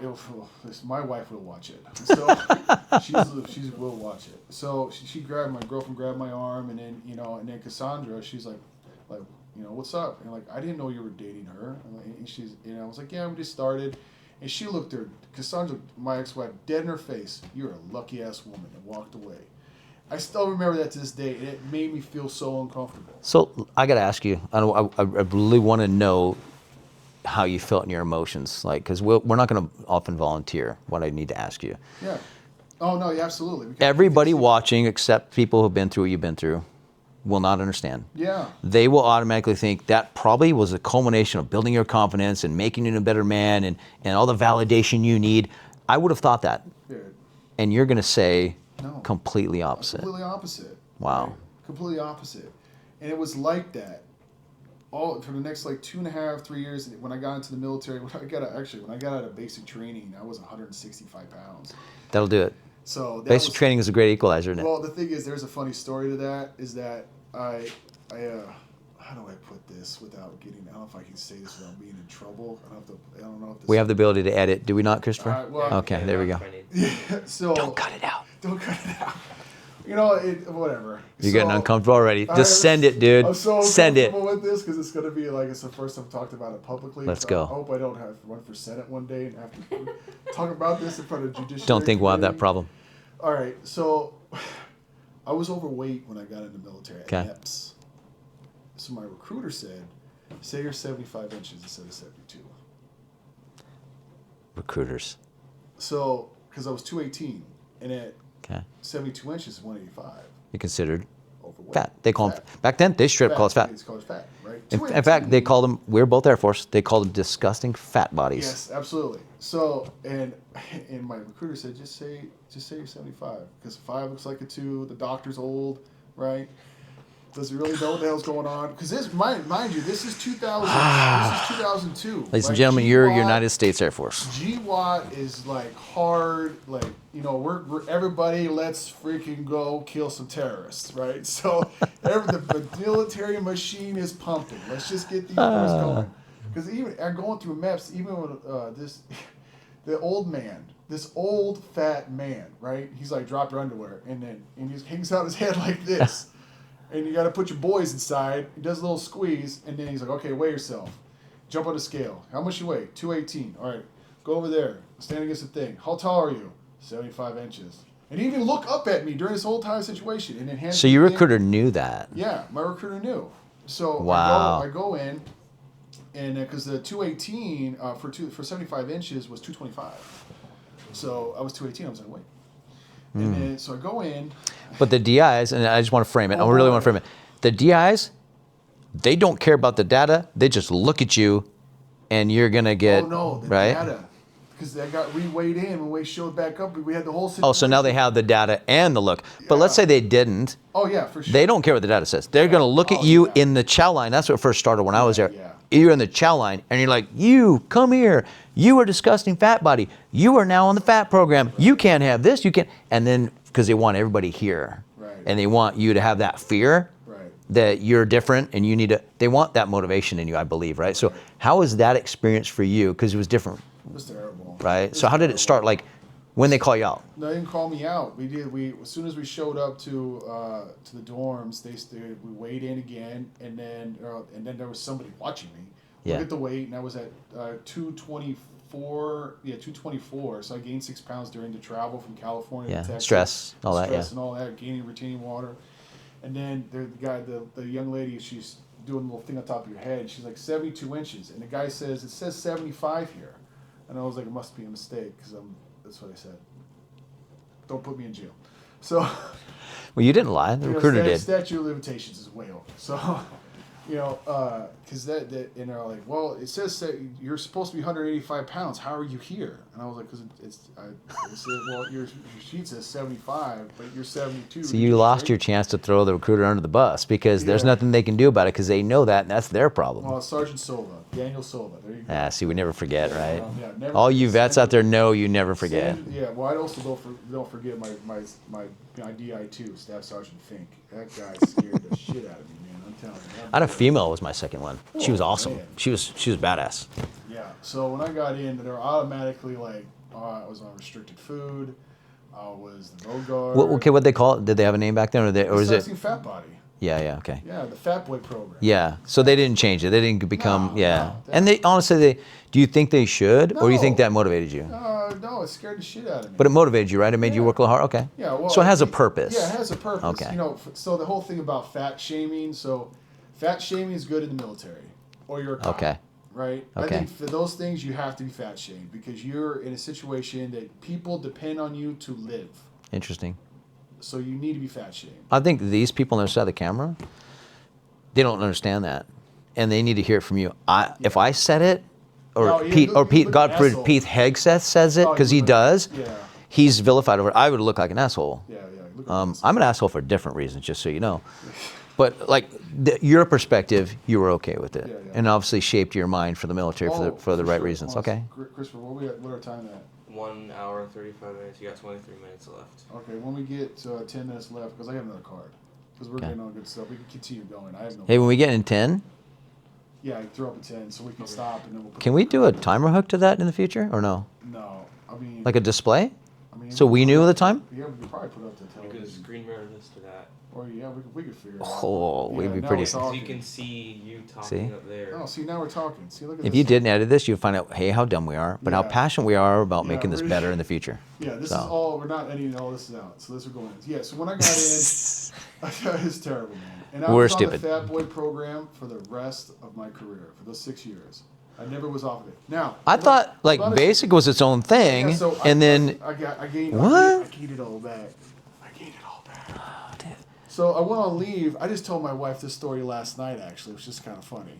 So I went on leave with my ex-wife to California for a month, and I was about 200 pounds, so still overweight, right? Okay. So I was on like on a being watched, but remember this is still the Air Force hasn't switched to the new AFPFT. Okay. So they still had the old bike, right? They still had the bike that you had to smoke a cigarette to pass, right? yeah, Yeah, it that was was a stationary. Well, I was prior to that. We did like a 1.5 mile run. It was a joke, and they went to the bike, which we were like, dude, you're gonna base somebody's fitness on just what they can do on a bike. Yeah, I and as a hardcore fitness guy, I was passed like, the bike dude, test with flying colors. By yeah, the way. because you could be any size and have amazing cardio. Yeah, exactly. Your Right? VO2 is solid. So we went on vacation for Christmas. I came back. I left at 200. I came back at 265.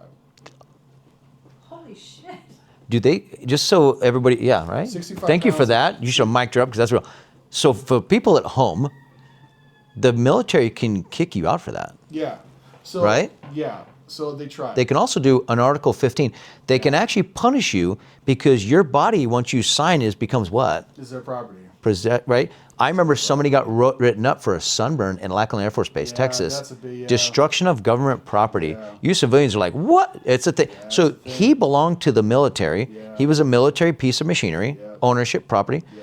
And then he added 65 pounds to their property. Yeah. How did they handle that? Look, man, I got back. I couldn't fit in my uniform, and I had, like, it was like this. You It were wasn't even freaking close. out, right? Your Oh. anxiety level must have been through the roof Let me because tell they you. scare you to death if you're. I would show up if I was an iron perfect guy. I'm scared to death, dude. I can't even Yeah. imagine. Oh man, I came back. I was like, what? And I didn't even know, right? The funny thing is, I left and I didn't realize I gained 65 pounds. How do you? Okay. That How do you not part- realize that? I don't know.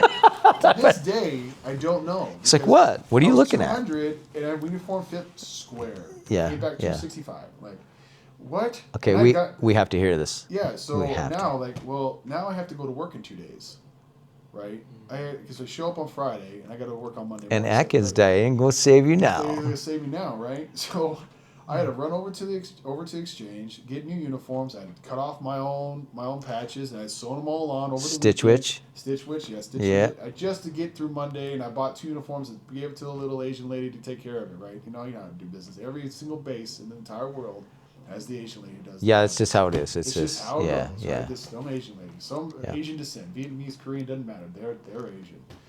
So I show up to work, and my boss pulls me upstairs. He's like, Hampton, what the fuck? He saw immediately. Yeah, immediately. Yeah. You can't hide that. You can't hide 65 pounds. Yeah. You can't hide that. Like, so, and I was like, I don't know, sir.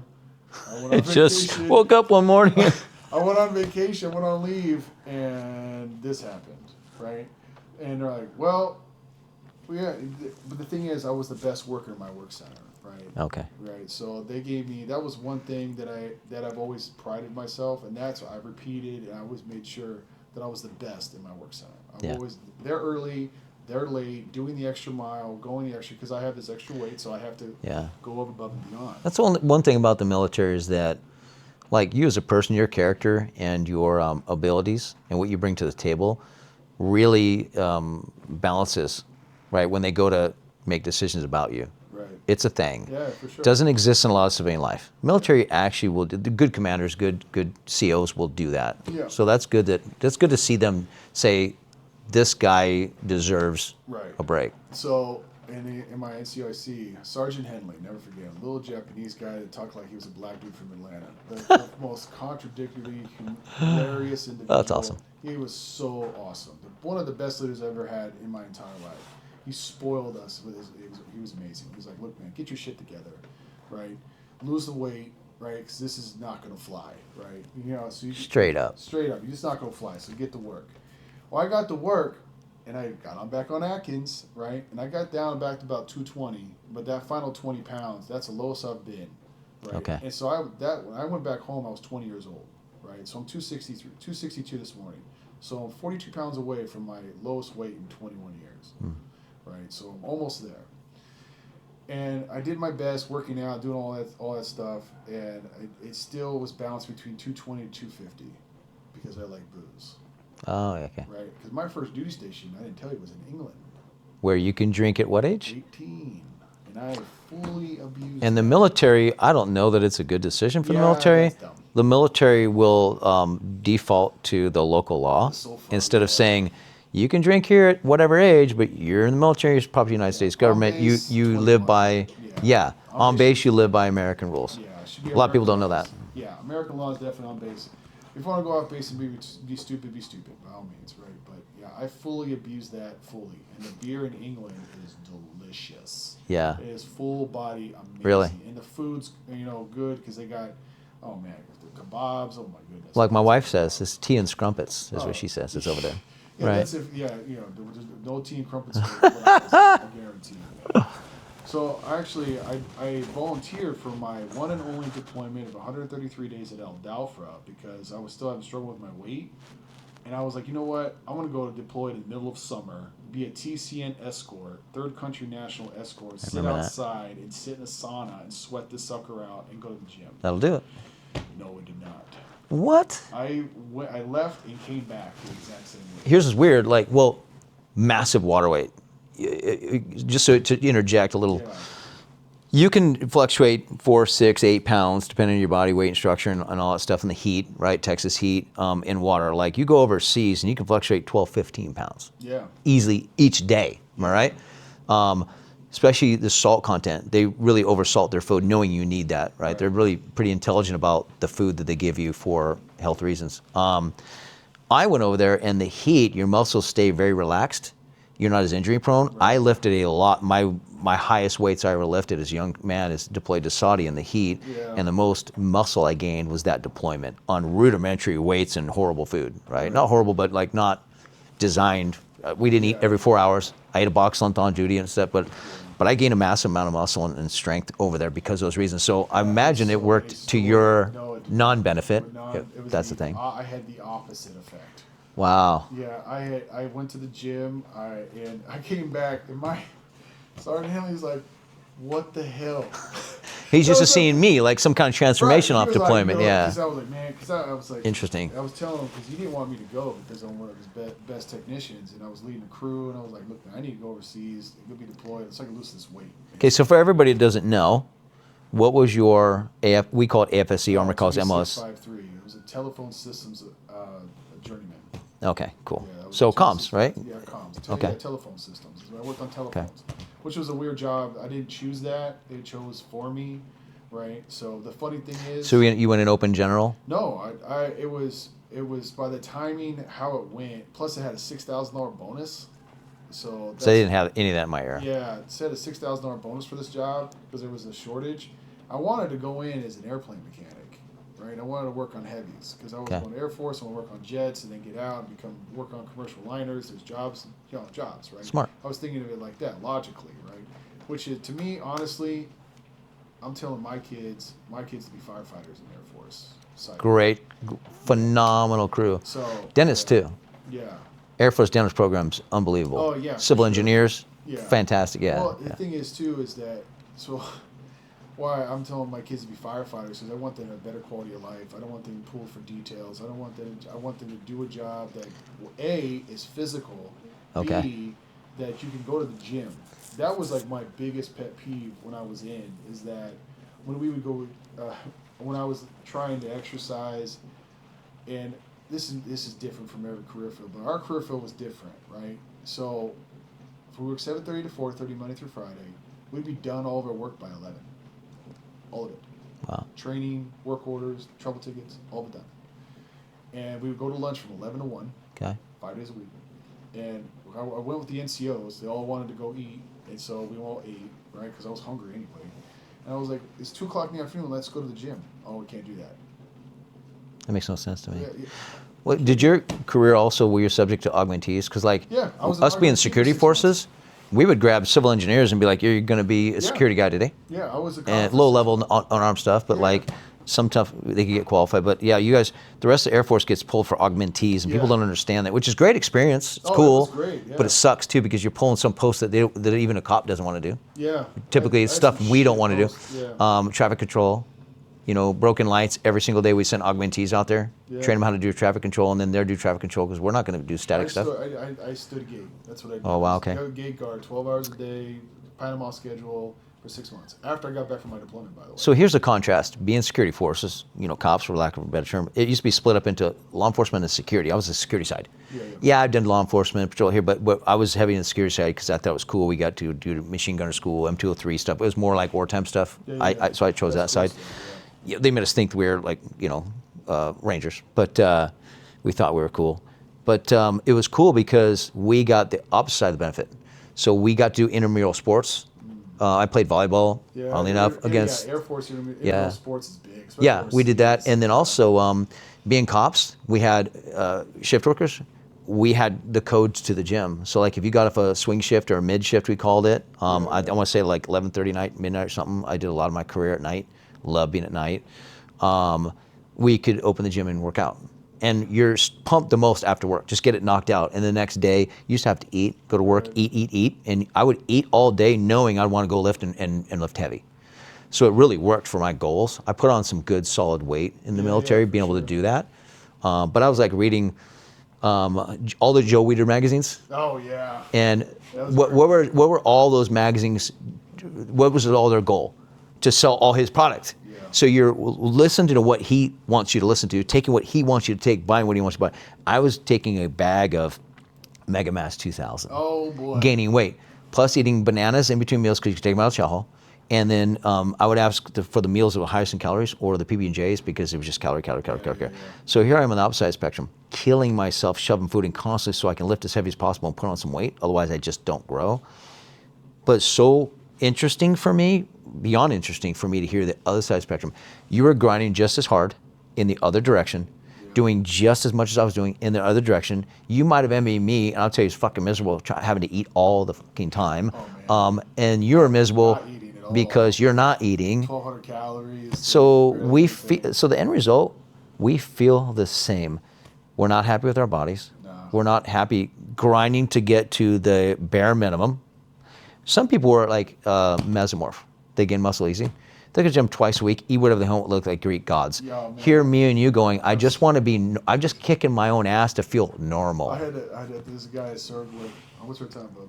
You need 30 seconds until 10-minute mark.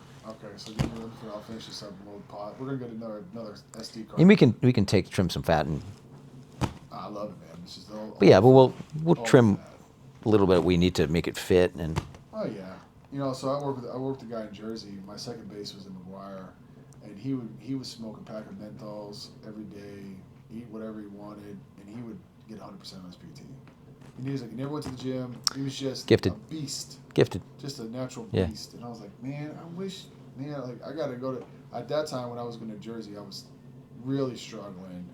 I changed our PT to doing 5 miles every morning, which is a lot for the Air Force. Yeah, our standard was 1.5 miles. Yeah, so we ran 5 miles of PT. So I did that in about 42 to 45 minutes on a regular, every single day, 5 days a week. Every lunch we did, I did spin class for an hour, and then every afternoon I lifted. See, you were, 5 days a week. but listen, that embodies the warrior mentality. That ties in everything we're talking about. Like, I've always said, and I said in the last podcast that may or may not make it because of our quality. I'll make it. But I'll put it up. You guys yeah, can deal with it. yeah, you can deal with it You and can say deal with it. It was just it was a very. we'll call first- it OG. But Yes, OG, yeah. we talked about like God makes us a different shape and size, Oh, yeah. right? And we do with it what we can. And but if you have the warrior mentality, it's not good enough for you. You strive to be better. You want to be better, and you can't put yourself to the standard of my standard, right? And I can't put myself to your standard.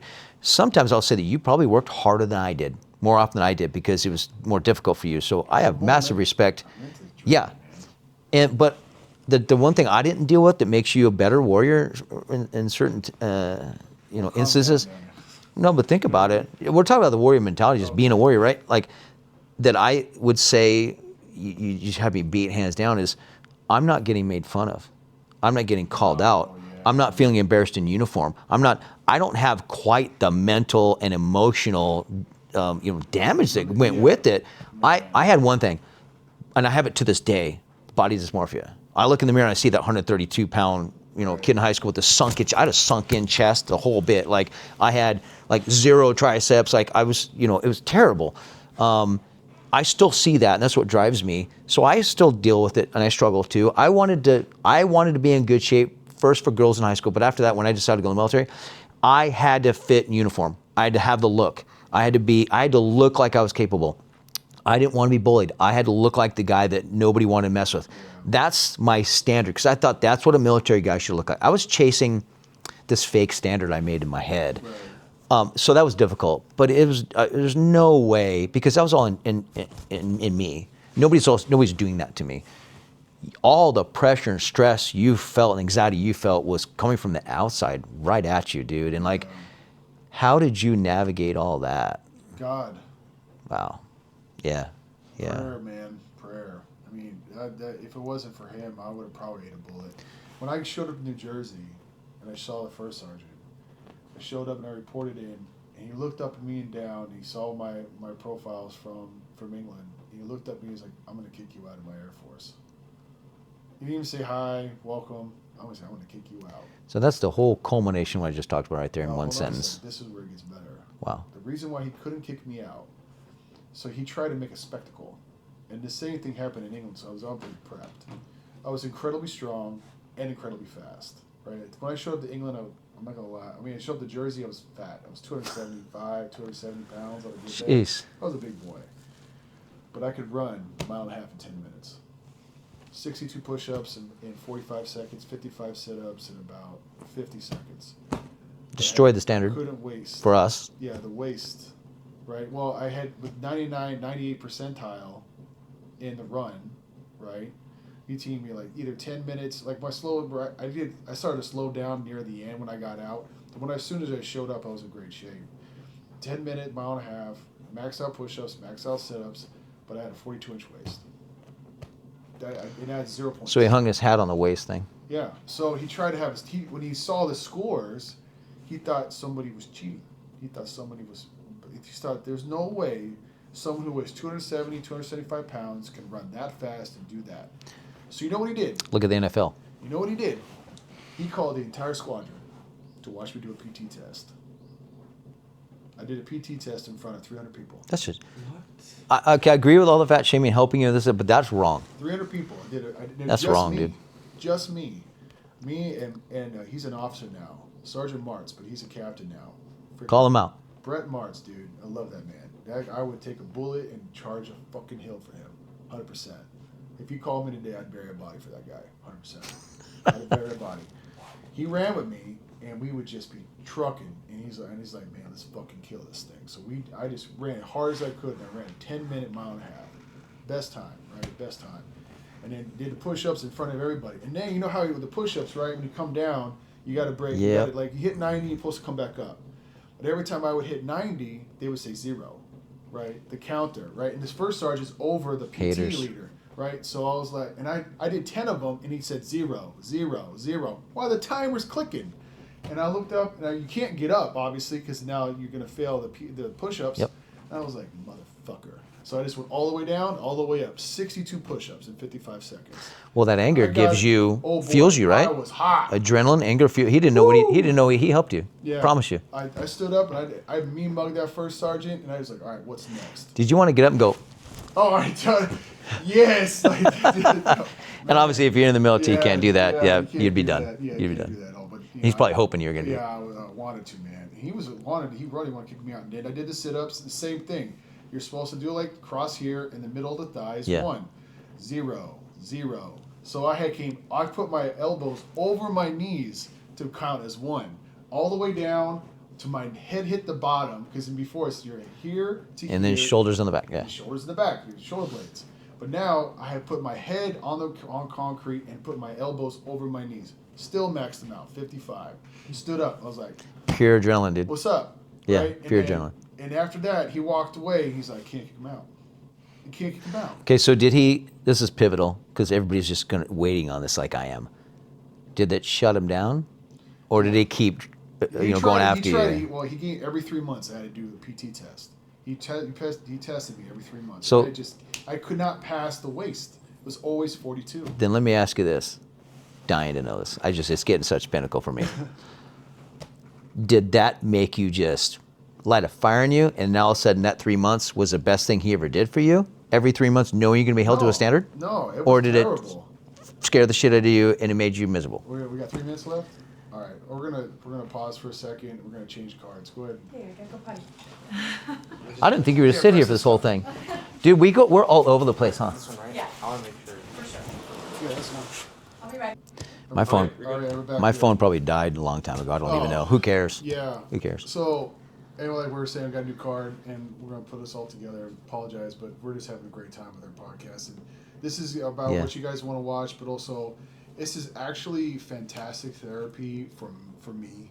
Yeah. Right. Yeah. Honestly, Chris, because there's not a lot of I don't know, like I was saying before, is that all of my guy friends that I have now have been chosen for me because they have Filipino wives, right? And so they're great guys, and I enjoy hanging out with them. But there feels like there's something missing. Yeah. Right. I love you guys. Sorry, my bad.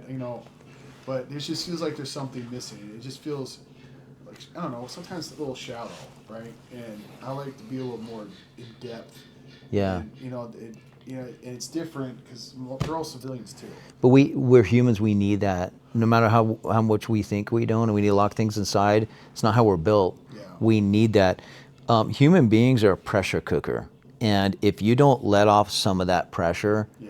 it's the negativity and the symptoms of it all are bad, and they just get worse. And that's how I learned, and we're really going to dive into this, but that's how I learned about my trauma. Yeah. Is that my bleed off was bad and worse and worse and worse. And I'll tell you, the one key before we dive into anything is generalized what you're saying is there is no better therapy on Mother Earth for trauma than to start talking about it. Oh, I'm telling you, especially It for starts there. cops. There's a lot Oh, more to it, man. but it starts there, dude. It's hard for us to talk about. Like this Yeah, is hard. Like yeah. for me to reveal that I've never talked about that openly about the whole MEPS thing. That was really uncomfortable. Really? For me. Never. But see, about that. but think about, here's the effect. I'm the opposite side of your spectrum, right? People would look at me and say, pretty fit guy, blah, blah, blah, blah, blah. And I should be the guy you're most uncomfortable to talk about it with. A guy that's never had to deal with that. Oh, man. A guy that feels like I'm on the other side of the spectrum. But I totally, completely get it and on the other side, right? We're similar but different. But the reality is, look how it affected me. Look what it did to how I feel about you, what I thought about. Nothing. Zero. I have more respect for you now. You're far more interesting to me, and you're a great facilitator for this podcast, and I would never ask for another person on the planet. Appreciate that. Absolutely. You bring out of me stuff that I don't want to talk about, I'm not comfortable talking, but you get it out of me and you make this work. But you have value for this. People are going to say, wow, this guy's more than a podcast facilitator just trying to get stuff out of the guy sitting in this chair. You have your own story, you have your own journey that people need to hear it, man. I'll bet there's more people that need to hear what you had to say and feel closer to you than me. Well, Far more. Far more. I just want to tell the story like it is, and everything's important, especially with our whole premise of the company. Yeah. Is the warrior mentality, right? No matter what you do, if you have the grind, you got the grit, you're a warrior. And the multiple definitions for that. Yeah. If, like I said, you'll see it in podcasts and our YouTube. If you look at that wall, that's what everybody thinks a warrior is. All that equipment, all that experience, all the firearms, all that other stuff. The gym I have over here we haven't seen yet. Man, that's the path that I chose as a warrior, but that's not what defines a warrior. Yeah. What you said here and what you presented to me embodies the warrior mentality. It embodies what this represents. It's fitness and firearms. I chose that a long time ago, but this is what I mean by it. This is what I stand for. And if I can surround myself with more people like you that have that mentality and apply it to your life, it's not about military. It's not about law enforcement. It's not about firearms. It's not about that does not make a warrior. A warrior is somebody who's battled through adversity time and time again, is won, and are still battling, and we're always feeling like we're losing. But the fact that you're still battling, that I saw you at the gym still, and that you still have passion for it. Oh, I love it now. I have to have That it. that's what makes you a warrior, buddy. That's what garnishes my respect. I always said that I go to the gym. I have my gym here. I love going to a gym, and I belong to the most expensive gym for the lowest quality I've ever had in my life. We won't lay them out. It's not fair. We might later if they keep doing stuff they're doing there. But I have no business. I don't need to do that. But I love the energy, and I don't look at the bodybuilder and go, I want to look like that. I did when I was younger. It was a goal, and it was a model for me. I'll look at guys like you and go, that motherfucker can be in here sweating and working and be consistent every day. I have no fucking excuse. Right. And that's what gets me going. You're why I get motivated in the gym. You would think a guy like me is opposite. I need to see some tier 1 operator and want to be him. I was for a lot of my time. Now I was like, I want to see the guy that's not that, wasn't blessed with this, wasn't gifted with this, wasn't that, and in spite of it is here grinding with the warrior mentality. Right. That's what this is all about, right? And I get fired up. You can tell how I am in my voice. Yeah. It's real how I feel right now. We used to go to a gym and there was a guy in a wheelchair. And he would find out ways to back his wheelchair up or either get himself in a machine or put free weights in his hand. And that guy was there. And I don't care what, and I went all times a day, sometimes twice a day when I was training for competitions or whatever. And that guy was there. I don't care when I went, that guy was there. And I would walk up every day and fist bump that guy. And I don't think, and I don't know who it is, and maybe it was in Yorba Linda, California, 24 Hour Fitness, 24 Hour Sport. Maybe he sees this, maybe he sees somebody who knows who he is and turns him on to this. Dude, you motivated me more than you can ever imagine. Because if I say, the days I didn't want to be there, days I was there and didn't feel like putting the effort out, or days I was losing consistency, or days I was down, or the lack of endorphins started to get to me, my cortisol was taking over, my PTSD that I didn't know I was dealing with at the time. That dude said, if that dude can be here, if that dude can do it, then I can't, I have no excuse, man. I gotta be here, I gotta do it. I've worked out with multiple one-legged dudes at Metroflex in Long Beach, and I would see them and it would brighten my day up, because I'm like, that motherfucker's here grinding. Chris, get back to work. Yeah. Punch the ticket, punch the clock, go to work, right? So absolutely, man. For everybody that does that for me, thank you. For you, meeting you at the gym and now being great friends and doing this, thank you. I get as much out of this as you do, I promise you, 100%. I appreciate that. 100%. So I hope everybody else does. If you tune in to see a lot of this and a lot of this stuff, cool. We're going to get into that. You'll see a lot of that. If you tune in because you want to see other men show what it's like to be a man and share our challenges and vulnerabilities, then this is for you, because you're going to see a lot of that too. That's what we're about.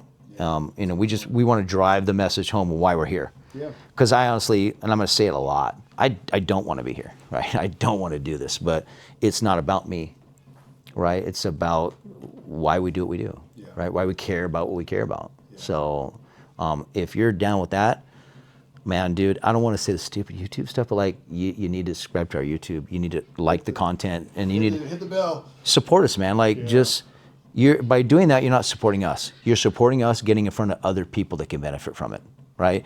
Yeah. We're not trying to get blow the lid off it. We're not trying to monetize. That's not our goal. We're trying to reach more people. That's it. And the only way you can reach more people is do all the like and subscribe and hit the bell. We need to find a better way to say that. Crap. Yeah. So that's where we need support. Yeah, you can you can send money to my Venmo, sure, but I'm kidding.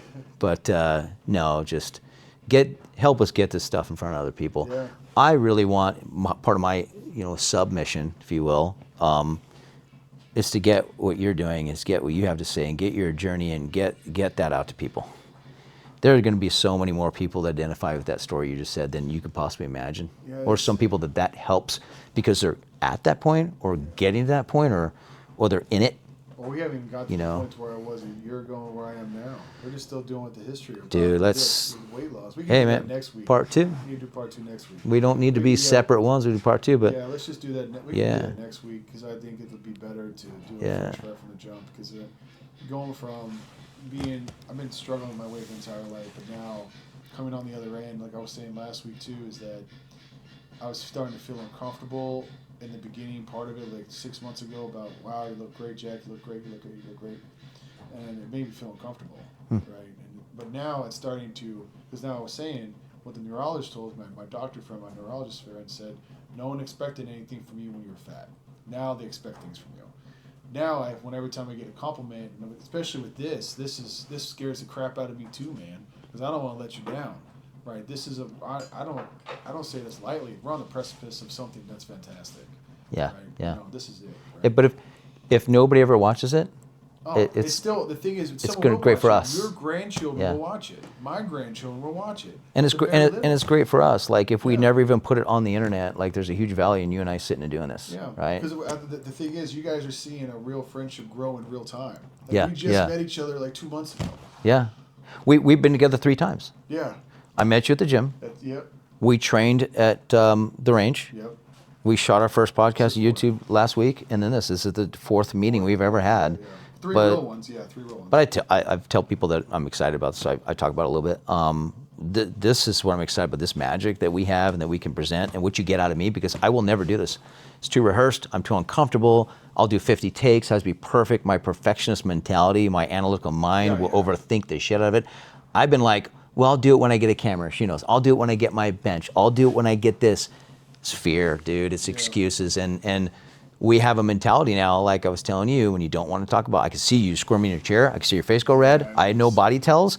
And I was like, dude, send it. Dude, send it. Because you're that for me. Yeah. When I didn't want to do this, you put a camera and hit record and said, send it. I needed to hear that. And that's, dude, if we're going to have a mentality, I know a lot of people have done this, but like, it's send it. Just do it. Like, if you're going to start your... Hashtag send it. Yeah. If you're going to start your fitness journey, dude, fucking send it, Send right? it. If you want to learn how to shoot guns, if you want to get to where you know how to wear that stuff, use that stuff, and send it, start, right? Send it. But get off the internet with a lot of these people that are sending the wrong message for wrong reasons. Like, hang out with us, and we'll get you into all that for the right reason, with the right mentality, right? The quick steps. To enjoy it, and we're never going to measure. We're the anti-podcast, anti-YouTube. We're never going to measure ourselves to all these tier 1 dudes out there. No, not even close. We're never going to claim that we were that. But we do have some experiences that we want to share. We're older dudes. We've been around. We do want you to skip the battles in life that we did, or at least arm you with some stuff for those battles, because we've been there. Right? Those battles might be on the range. Those battles might be in our mind. Yeah. I've had the hardest battles I've ever waged or been in my life have happened right in between my ears. Yeah. Right? And for decades, it never stopped. It was constant. Like we were talking in the beginning part of the podcast today is that about those guys in the truck, and my son's telling me he took a recording of it, so I might put that. Put some photos of these. If you have photos, or still, if you can Yeah, still, he's got of these videos. dudes with those freaking machetes, the public needs to see what you're talking about. Because like when you talked about my wreck, Yeah. and then I sent you, you're like, wow, dude, I sent you pictures. You went, holy shit. Yeah.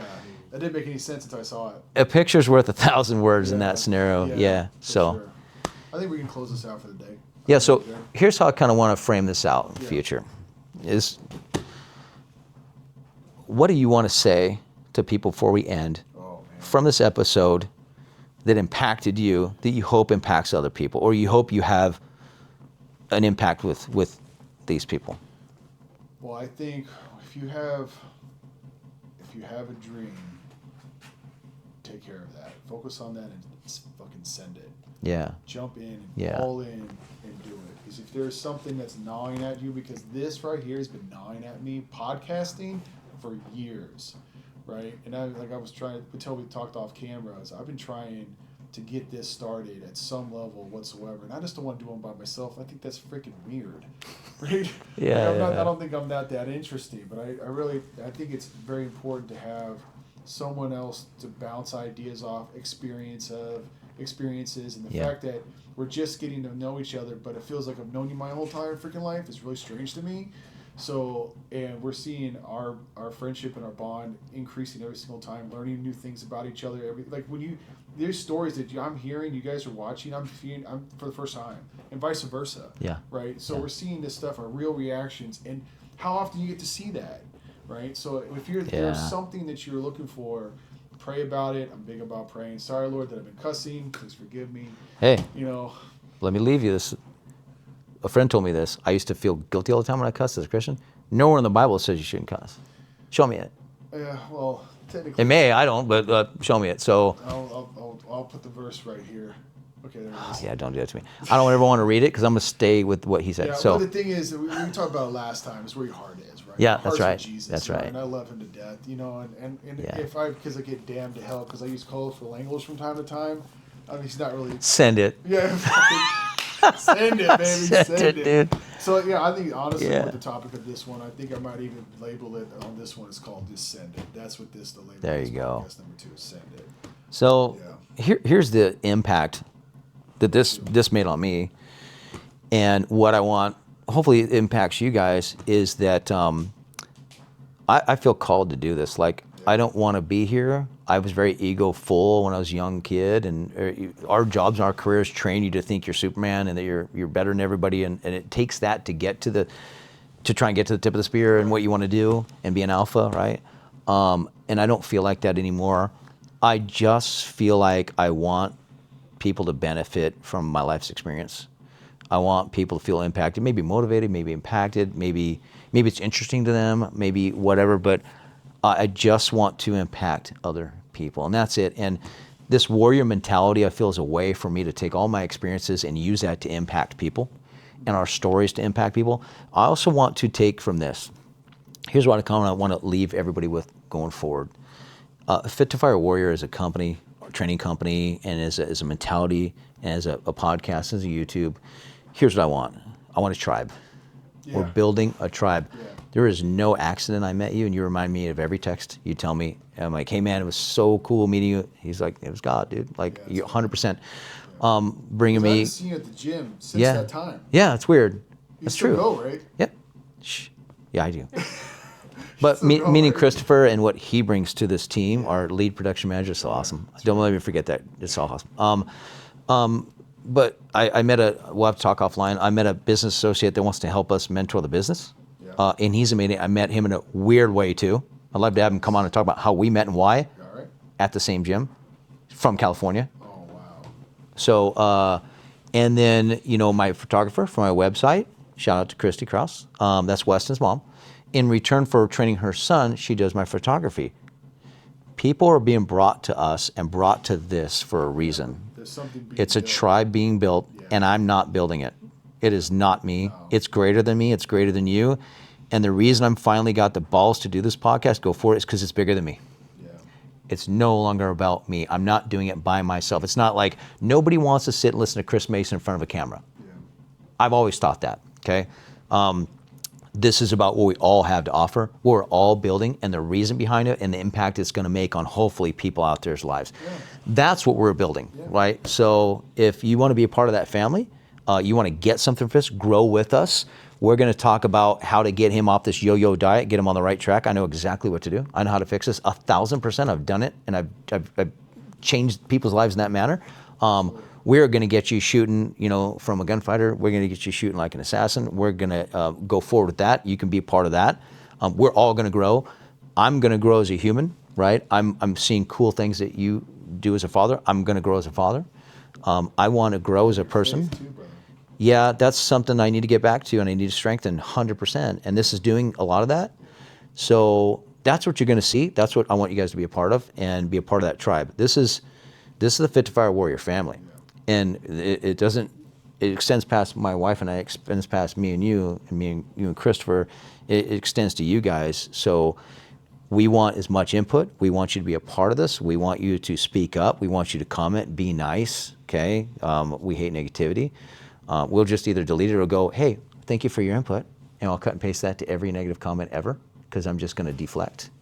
Well, Right? if you negative comment, whatever. Troll, if you Cool. want to be a troll, Yeah. be a troll. I don't give a shit. Yeah, I'll just thank Well, you for your input. Guys, what else were you gonna say to the commander? Tell me you're a fat fuck. What are you doing in my? Yeah, command? what- I mean, what else are you gonna do? Dude, and we'll get into this. You have no idea what kind of iceberg you even have sitting above the ice right now. We will dive into, and I think I'm going to shock you on some of this stuff. We'll talk offline on what we think is appropriate or not. But there's nothing you guys consider do to damage guys like us. No, it's not. Why? We have the warrior mentality, and more importantly, we know, and I'm going to be emotional saying this, our armor, our shields comes from somewhere greater than every one of you, right? That's where it comes from, and I can feel the emotion coming out of it because, I struggle with confidence too. I struggle with what people think all the time, and it's going to be a difficult one for me, and I don't want to put myself out there. But I'll tell you what, the armor of God, the armor of God and the shield of God is like, Chris, I don't care. No, man. I've kicked you in the nuts harder and more times possibly than anybody you know for a reason.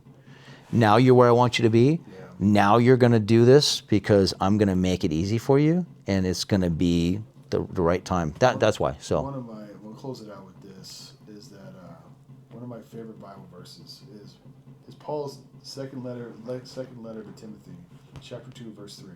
You must therefore endure hardship to be a good soldier of Jesus Christ. Wow. You must endure hardship. You and I have endured a wow, lot of hardship. huge. So now is the time. I must be one hell of a soldier by Yeah. now. That's why. Yeah. My favorite one, right, is we all fall short of the glory of God, Yeah. because it makes me realize that I'm still worthy, Yeah. and I'm still can walk the path, and I don't have to go. I'm so far off the path, there's no going back anymore. That keeps me going back. That's something I always cling to. It's not an excuse of like, well, you messed up, so that's okay, you're still good. But in certain pretenses, no matter how I stray or what I do, or if I feel like I'm a worthless piece of shit, he's like, nope, you're gonna fall short. We all fall short. There's nobody. But I still love you. Yeah, man, That's right. get your shit together. Yeah. I still love you, and he's told me that many times. And Oh, yeah. and I feel like that's a number of reasons why a lot of those good swift kicks in the nuts is to get my shit together, and I get that. I get the message loud and clear now. Stop fucking with me, please. So. Well, at a certain point, it's like you have to endure that hardship to be a good soldier. Now it's time for the continue the mission, and that's what's happening now. Yeah, You're building, surrounding you. God is sending people to you, right? The correct people at the correct time. Like this, Yeah. I try to tell Yeah. my wife, like this is sent from the Father of Heaven Himself. There's no way otherwise. There's no way. It doesn't make any. And we'll sense. dive in more of like how I and the timing of when Oh, I met you and why I met yeah. you. We'll dive in that. Maybe when we have Tony on, I'm gonna Yeah, ask yeah. Tony, and a couple of people that have been sent our way at that timing, and we'll talk about all that during that time. And the viewer will realize that there's absolutely not. It's divine. It's divine. It's not. We didn't set up. We didn't do it. You've been putting off for years. I've been putting off for years. We've had every excuse not to, and now it's God going. I don't really give a shit. Will you It's come the up with then perfect time. between your ears? We're going to make it happen, and it's on going to God's be time. very apparent to you that it's divine, and it's been very apparent. And thank you for reminding me, because every single text, you respond something with, it's no accident, bro. Like, stop talking like that, because this is accidents. God sent. So anyway, Ever if close you enough. want to get that warrior mentality, be better prepared in life, maybe fitness-wise, tactical-wise, firearms-wise, but mentally, right? If you want to grow with this tribe, this family, and be a member of it, be a warrior with us. We're just fighting life, man. Like, That's it. right? We're all in this battle together. Join the crew, man. Join the tribe, and just say in the comments that, dude, I'm part of the tribe. Like, that's just it, because you're saying to yourself that it's an affirmation that you just want to grow. You just want to be better than you were yesterday. And we'll do everything we can to get your resources to do that. Yep. And the first thing was to humble ourselves, to show you where we come from, and then we're not do as we say, not as we do, Yeah, absolutely. right? And we've taken our lumps, I am not a Pharisee. right? So anyway, Thank welcome you to very the much. journey. Welcome. Yeah, Thanks for watching. there you go. Out of here. Pro sports is big. especially Yeah, we did that, overseas. and then also being cops, we had shift workers. We had the codes to the gym. So like if you got off a swing shift or a mid shift, we called it. I want to say like 11:30 night, midnight or something. I did a lot of my career at night. Love being at night. We could open the gym and work out. And you're pumped the most after work. Just get it knocked out. And the next day, you just have to eat, go to work, eat. And I would eat all day knowing I'd want to go lift and lift heavy. So it really worked for my goals. I put on some good solid weight in the military, for being able to sure. do that. But I was like reading all the Joe Weider magazines, Oh yeah. and That was what great. were all those magazines? What was all their goal? To sell all his product. Yeah. So you're listening to what he wants you to listen to, taking what he wants you to take, buying what he wants you to buy. I was taking a bag of Mega Mass 2000, Oh boy. gaining weight, plus eating bananas in between meals because you could take them out of chow. And then I would ask for the meals that were highest in calories or the PB&Js because it was just calorie. yeah. So here I am on the opposite spectrum, killing myself, shoving food in constantly so I can lift as heavy as possible and put on some weight. Otherwise, I just don't grow. But it's so interesting for me, beyond interesting for me to hear the other side of the spectrum. You were grinding just as hard in the other direction, doing just as much as I was doing in the other direction. You might have envied me, and I'll tell you, it's fucking miserable having to eat all the fucking time. And you're miserable Not eating at all. because you're not eating. 1,200 calories. So barely anything. so the end result, we feel the same. We're not happy with our bodies. No. We're not happy grinding to get to the bare minimum. Some people are like mesomorph. They gain muscle easy. They could gym twice a week, eat whatever they want, look like Greek gods. Yeah, man. Hear me and you going, I just want to be, I'm just kicking my own ass to feel normal. I had this guy I served with. What's our time, bub? You need 30 seconds until 10-minute mark. Okay, so give me one for I'll finish this up and we'll pot. We're gonna get another SD card. And we can take trim some fat and, I love it, man. It's just all, but yeah, but we'll all trim fat. a little bit we need to make it fit. And Oh yeah, you know. So I worked with a guy in Jersey. My second base was in McGuire, and he was smoking a pack of menthols every day, eat whatever he wanted, and he would get 100% on his PT. And he was like, he never went to the gym. He was just Gifted. a beast, gifted. just a natural Yeah. beast. And I was like, man, I wish, man, like I gotta go to. At that time when I was going to Jersey, I was really struggling. I changed our PT to doing 5 miles every morning, which is a lot for the Air Force. Yeah, our standard was 1.5 miles. Yeah, so we ran 5 miles of PT. So I did that in about 42 to 45 minutes on a regular, every single day, 5 days a week. Every lunch we did, I did spin class for an hour, and then every afternoon I lifted. See, you were, 5 days a week. but listen, that embodies the warrior mentality. That ties in everything we're talking about. Like, I've always said, and I said in the last podcast that may or may not make it because of our quality. I'll make it. But I'll put it up. You guys yeah, can deal with it. yeah, you can deal with it You and can say deal with it. It was just it was a very. we'll call first- it OG. But Yes, OG, yeah. we talked about like God makes us a different shape and size, Oh, yeah. right? And we do with it what we can. And but if you have the warrior mentality, it's not good enough for you. You strive to be better. You want to be better, and you can't put yourself to the standard of my standard, right? And I can't put myself to your standard.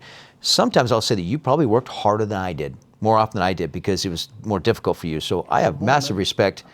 Yeah, but the one thing I didn't deal with that makes you a better warrior in certain instances.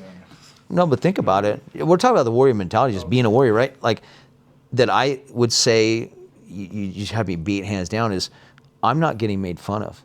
I'm not getting called out. I'm not feeling embarrassed in uniform. I don't have quite the mental and emotional damage that went with it. I had one thing, and I have it to this day, body dysmorphia. I look in the mirror and I see that 132-pound kid in high school with I had a sunken chest, the whole bit. Like I had like 0 triceps. Like I was, it was terrible. I still see that, and that's what drives me. So I still deal with it, and I struggle too. I wanted to be in good shape first for girls in high school, but after that, when I decided to go in the military, I had to fit in uniform. I had to have the look. I had to look like I was capable. I didn't want to be bullied. I had to look like the guy that nobody wanted to mess with. That's my standard, because I thought that's what a military guy should look like. I was chasing this fake standard I made in my head. Right. So that was difficult, but there's no way, because that was all in me. Nobody's doing that to me. All the pressure and stress you felt and anxiety you felt was coming from the outside right at you, dude. And like, how did you navigate all that? God. Wow. Yeah. Prayer, man, prayer. I mean, if it wasn't for him, I would have probably ate a bullet. When I showed up in New Jersey and I saw the first sergeant, I showed up and I reported in, and he looked up at me and down. He saw my profiles from England. And he looked up at me and he was like, I'm going to kick you out of my Air Force. He didn't even say hi, welcome. I was like, I'm going to kick you out. So that's the whole culmination of what I just talked about right there in Now, one hold on a sentence. second. This is where it gets better. Wow. The reason why he couldn't kick me out, so he tried to make a spectacle. And the same thing happened in England, so I was all very prepped. I was incredibly strong and incredibly fast. Right? When I showed up to England, I'm not going to lie. I mean, I showed up to Jersey, I was fat. I was 270 pounds. Jeez. I was a big boy. But I could run a mile and a half in 10 minutes. 62 push-ups in 45 seconds, 55 sit-ups in about 50 seconds. Destroyed the standard Couldn't waste. for us. Yeah, the waste, right? Well, I had with 98 percentile in the run, right? He teamed me like either 10 minutes, like I started to slow down near the end when I got out. But as soon as I showed up, I was in great shape. 10-minute, mile and a half, max out push-ups, max out sit-ups, but I had a 42-inch waist. It had 0 points. So he hung his hat on the waist thing. Yeah. So he tried to have his. When he saw the scores, he thought somebody was cheating. He thought somebody was. He thought there's no way someone who weighs 270, 275 pounds can run that fast and do that. So you know what he did? Look at the NFL. You know what he did? He called the entire squadron to watch me do a PT test. I did a PT test in front of 300 people. That's just. What? I agree with all the fat shaming, helping you with this, but that's wrong. 300 people. I did it. That's just wrong, me. dude. Just me. Me and he's an officer now, Sergeant Martz, but he's a captain now. Freaking Call him out. Brett Martz, dude. I love that man. I would take a bullet and charge a fucking hill for him, 100%. If you called me today, I'd bury a body for that guy, 100%. I'd bury a body. He ran with me, and we would just be trucking. And he's like, man, let's fucking kill this thing. So I just ran as hard as I could, and I ran a 10-minute mile and a half. Best time, right? Best time. And then did the push-ups in front of everybody. And then you know how with the push-ups, right? When you come down, you got to break. Yeah. Like you hit 90, you're supposed to come back up. But every time I would hit 90, they would say 0, right? The counter, right? And this first sergeant is over the PT Haters. leader, right? So I was like, and I did 10 of them, and he said 0, 0, 0. While the timer's clicking.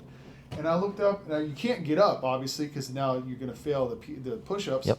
And I was like, motherfucker. So I just went all the way down, all the way up. 62 push-ups in 55 seconds. Well, that anger I got- gives you, oh boy, fuels you, right? I was hot. Adrenaline, anger, fuel. He didn't know he didn't know he helped you. Yeah. Promise you. I stood up, and I mean mugged that first sergeant, and I was like, all right, what's next? Did you want to get up and go? Oh, I yes. And obviously, if you're in the military, you can't do that. Yeah, you can't you'd be do done. that. Yeah, You'd you be can't done. do that. Oh, but, He's probably hoping you were gonna do it. Yeah, I wanted to, man. He really wanted to kick me out. And I did the sit-ups, the same thing. You're supposed to do like cross here in the middle of the thighs. Yeah. 1, 0, 0. So I put my elbows over my knees to count as 1, all the way down to my head hit the bottom, because before it's you're here to And then here, shoulders in the back. Yeah. and shoulders in the back, your shoulder blades. But now I had put my head on concrete and put my elbows over my knees. Still maxed them out, 55. He stood up. I was like, Pure adrenaline, dude. what's up? Yeah, Right? pure And then- adrenaline. And after that, he walked away. He's like, can't kick him out. You can't kick him out. Okay, so did he? This is pivotal because everybody's just waiting on this, like I am. Did that shut him down, or did he keep, going after you? He gave every 3 months. I had to do the PT test. He tested me every 3 months. So- I could not pass the waist. It was always 42. Then let me ask you this. Dying to know this. It's getting such pinnacle for me. Did that make you just light a fire in you, and now all of a sudden that 3 months was the best thing he ever did for you? Every 3 months, knowing you're going to be held to a standard? No, it was Or did terrible. it scare the shit out of you and it made you miserable? We got 3 minutes left. All right, we're gonna pause for a second. We're gonna change cards. Go ahead. Here, I gotta go potty. I didn't think you were to sit here for this whole thing. Dude, we're all over the place, huh? This one, right? Yeah. I want to make sure. For sure. Yeah, that's one.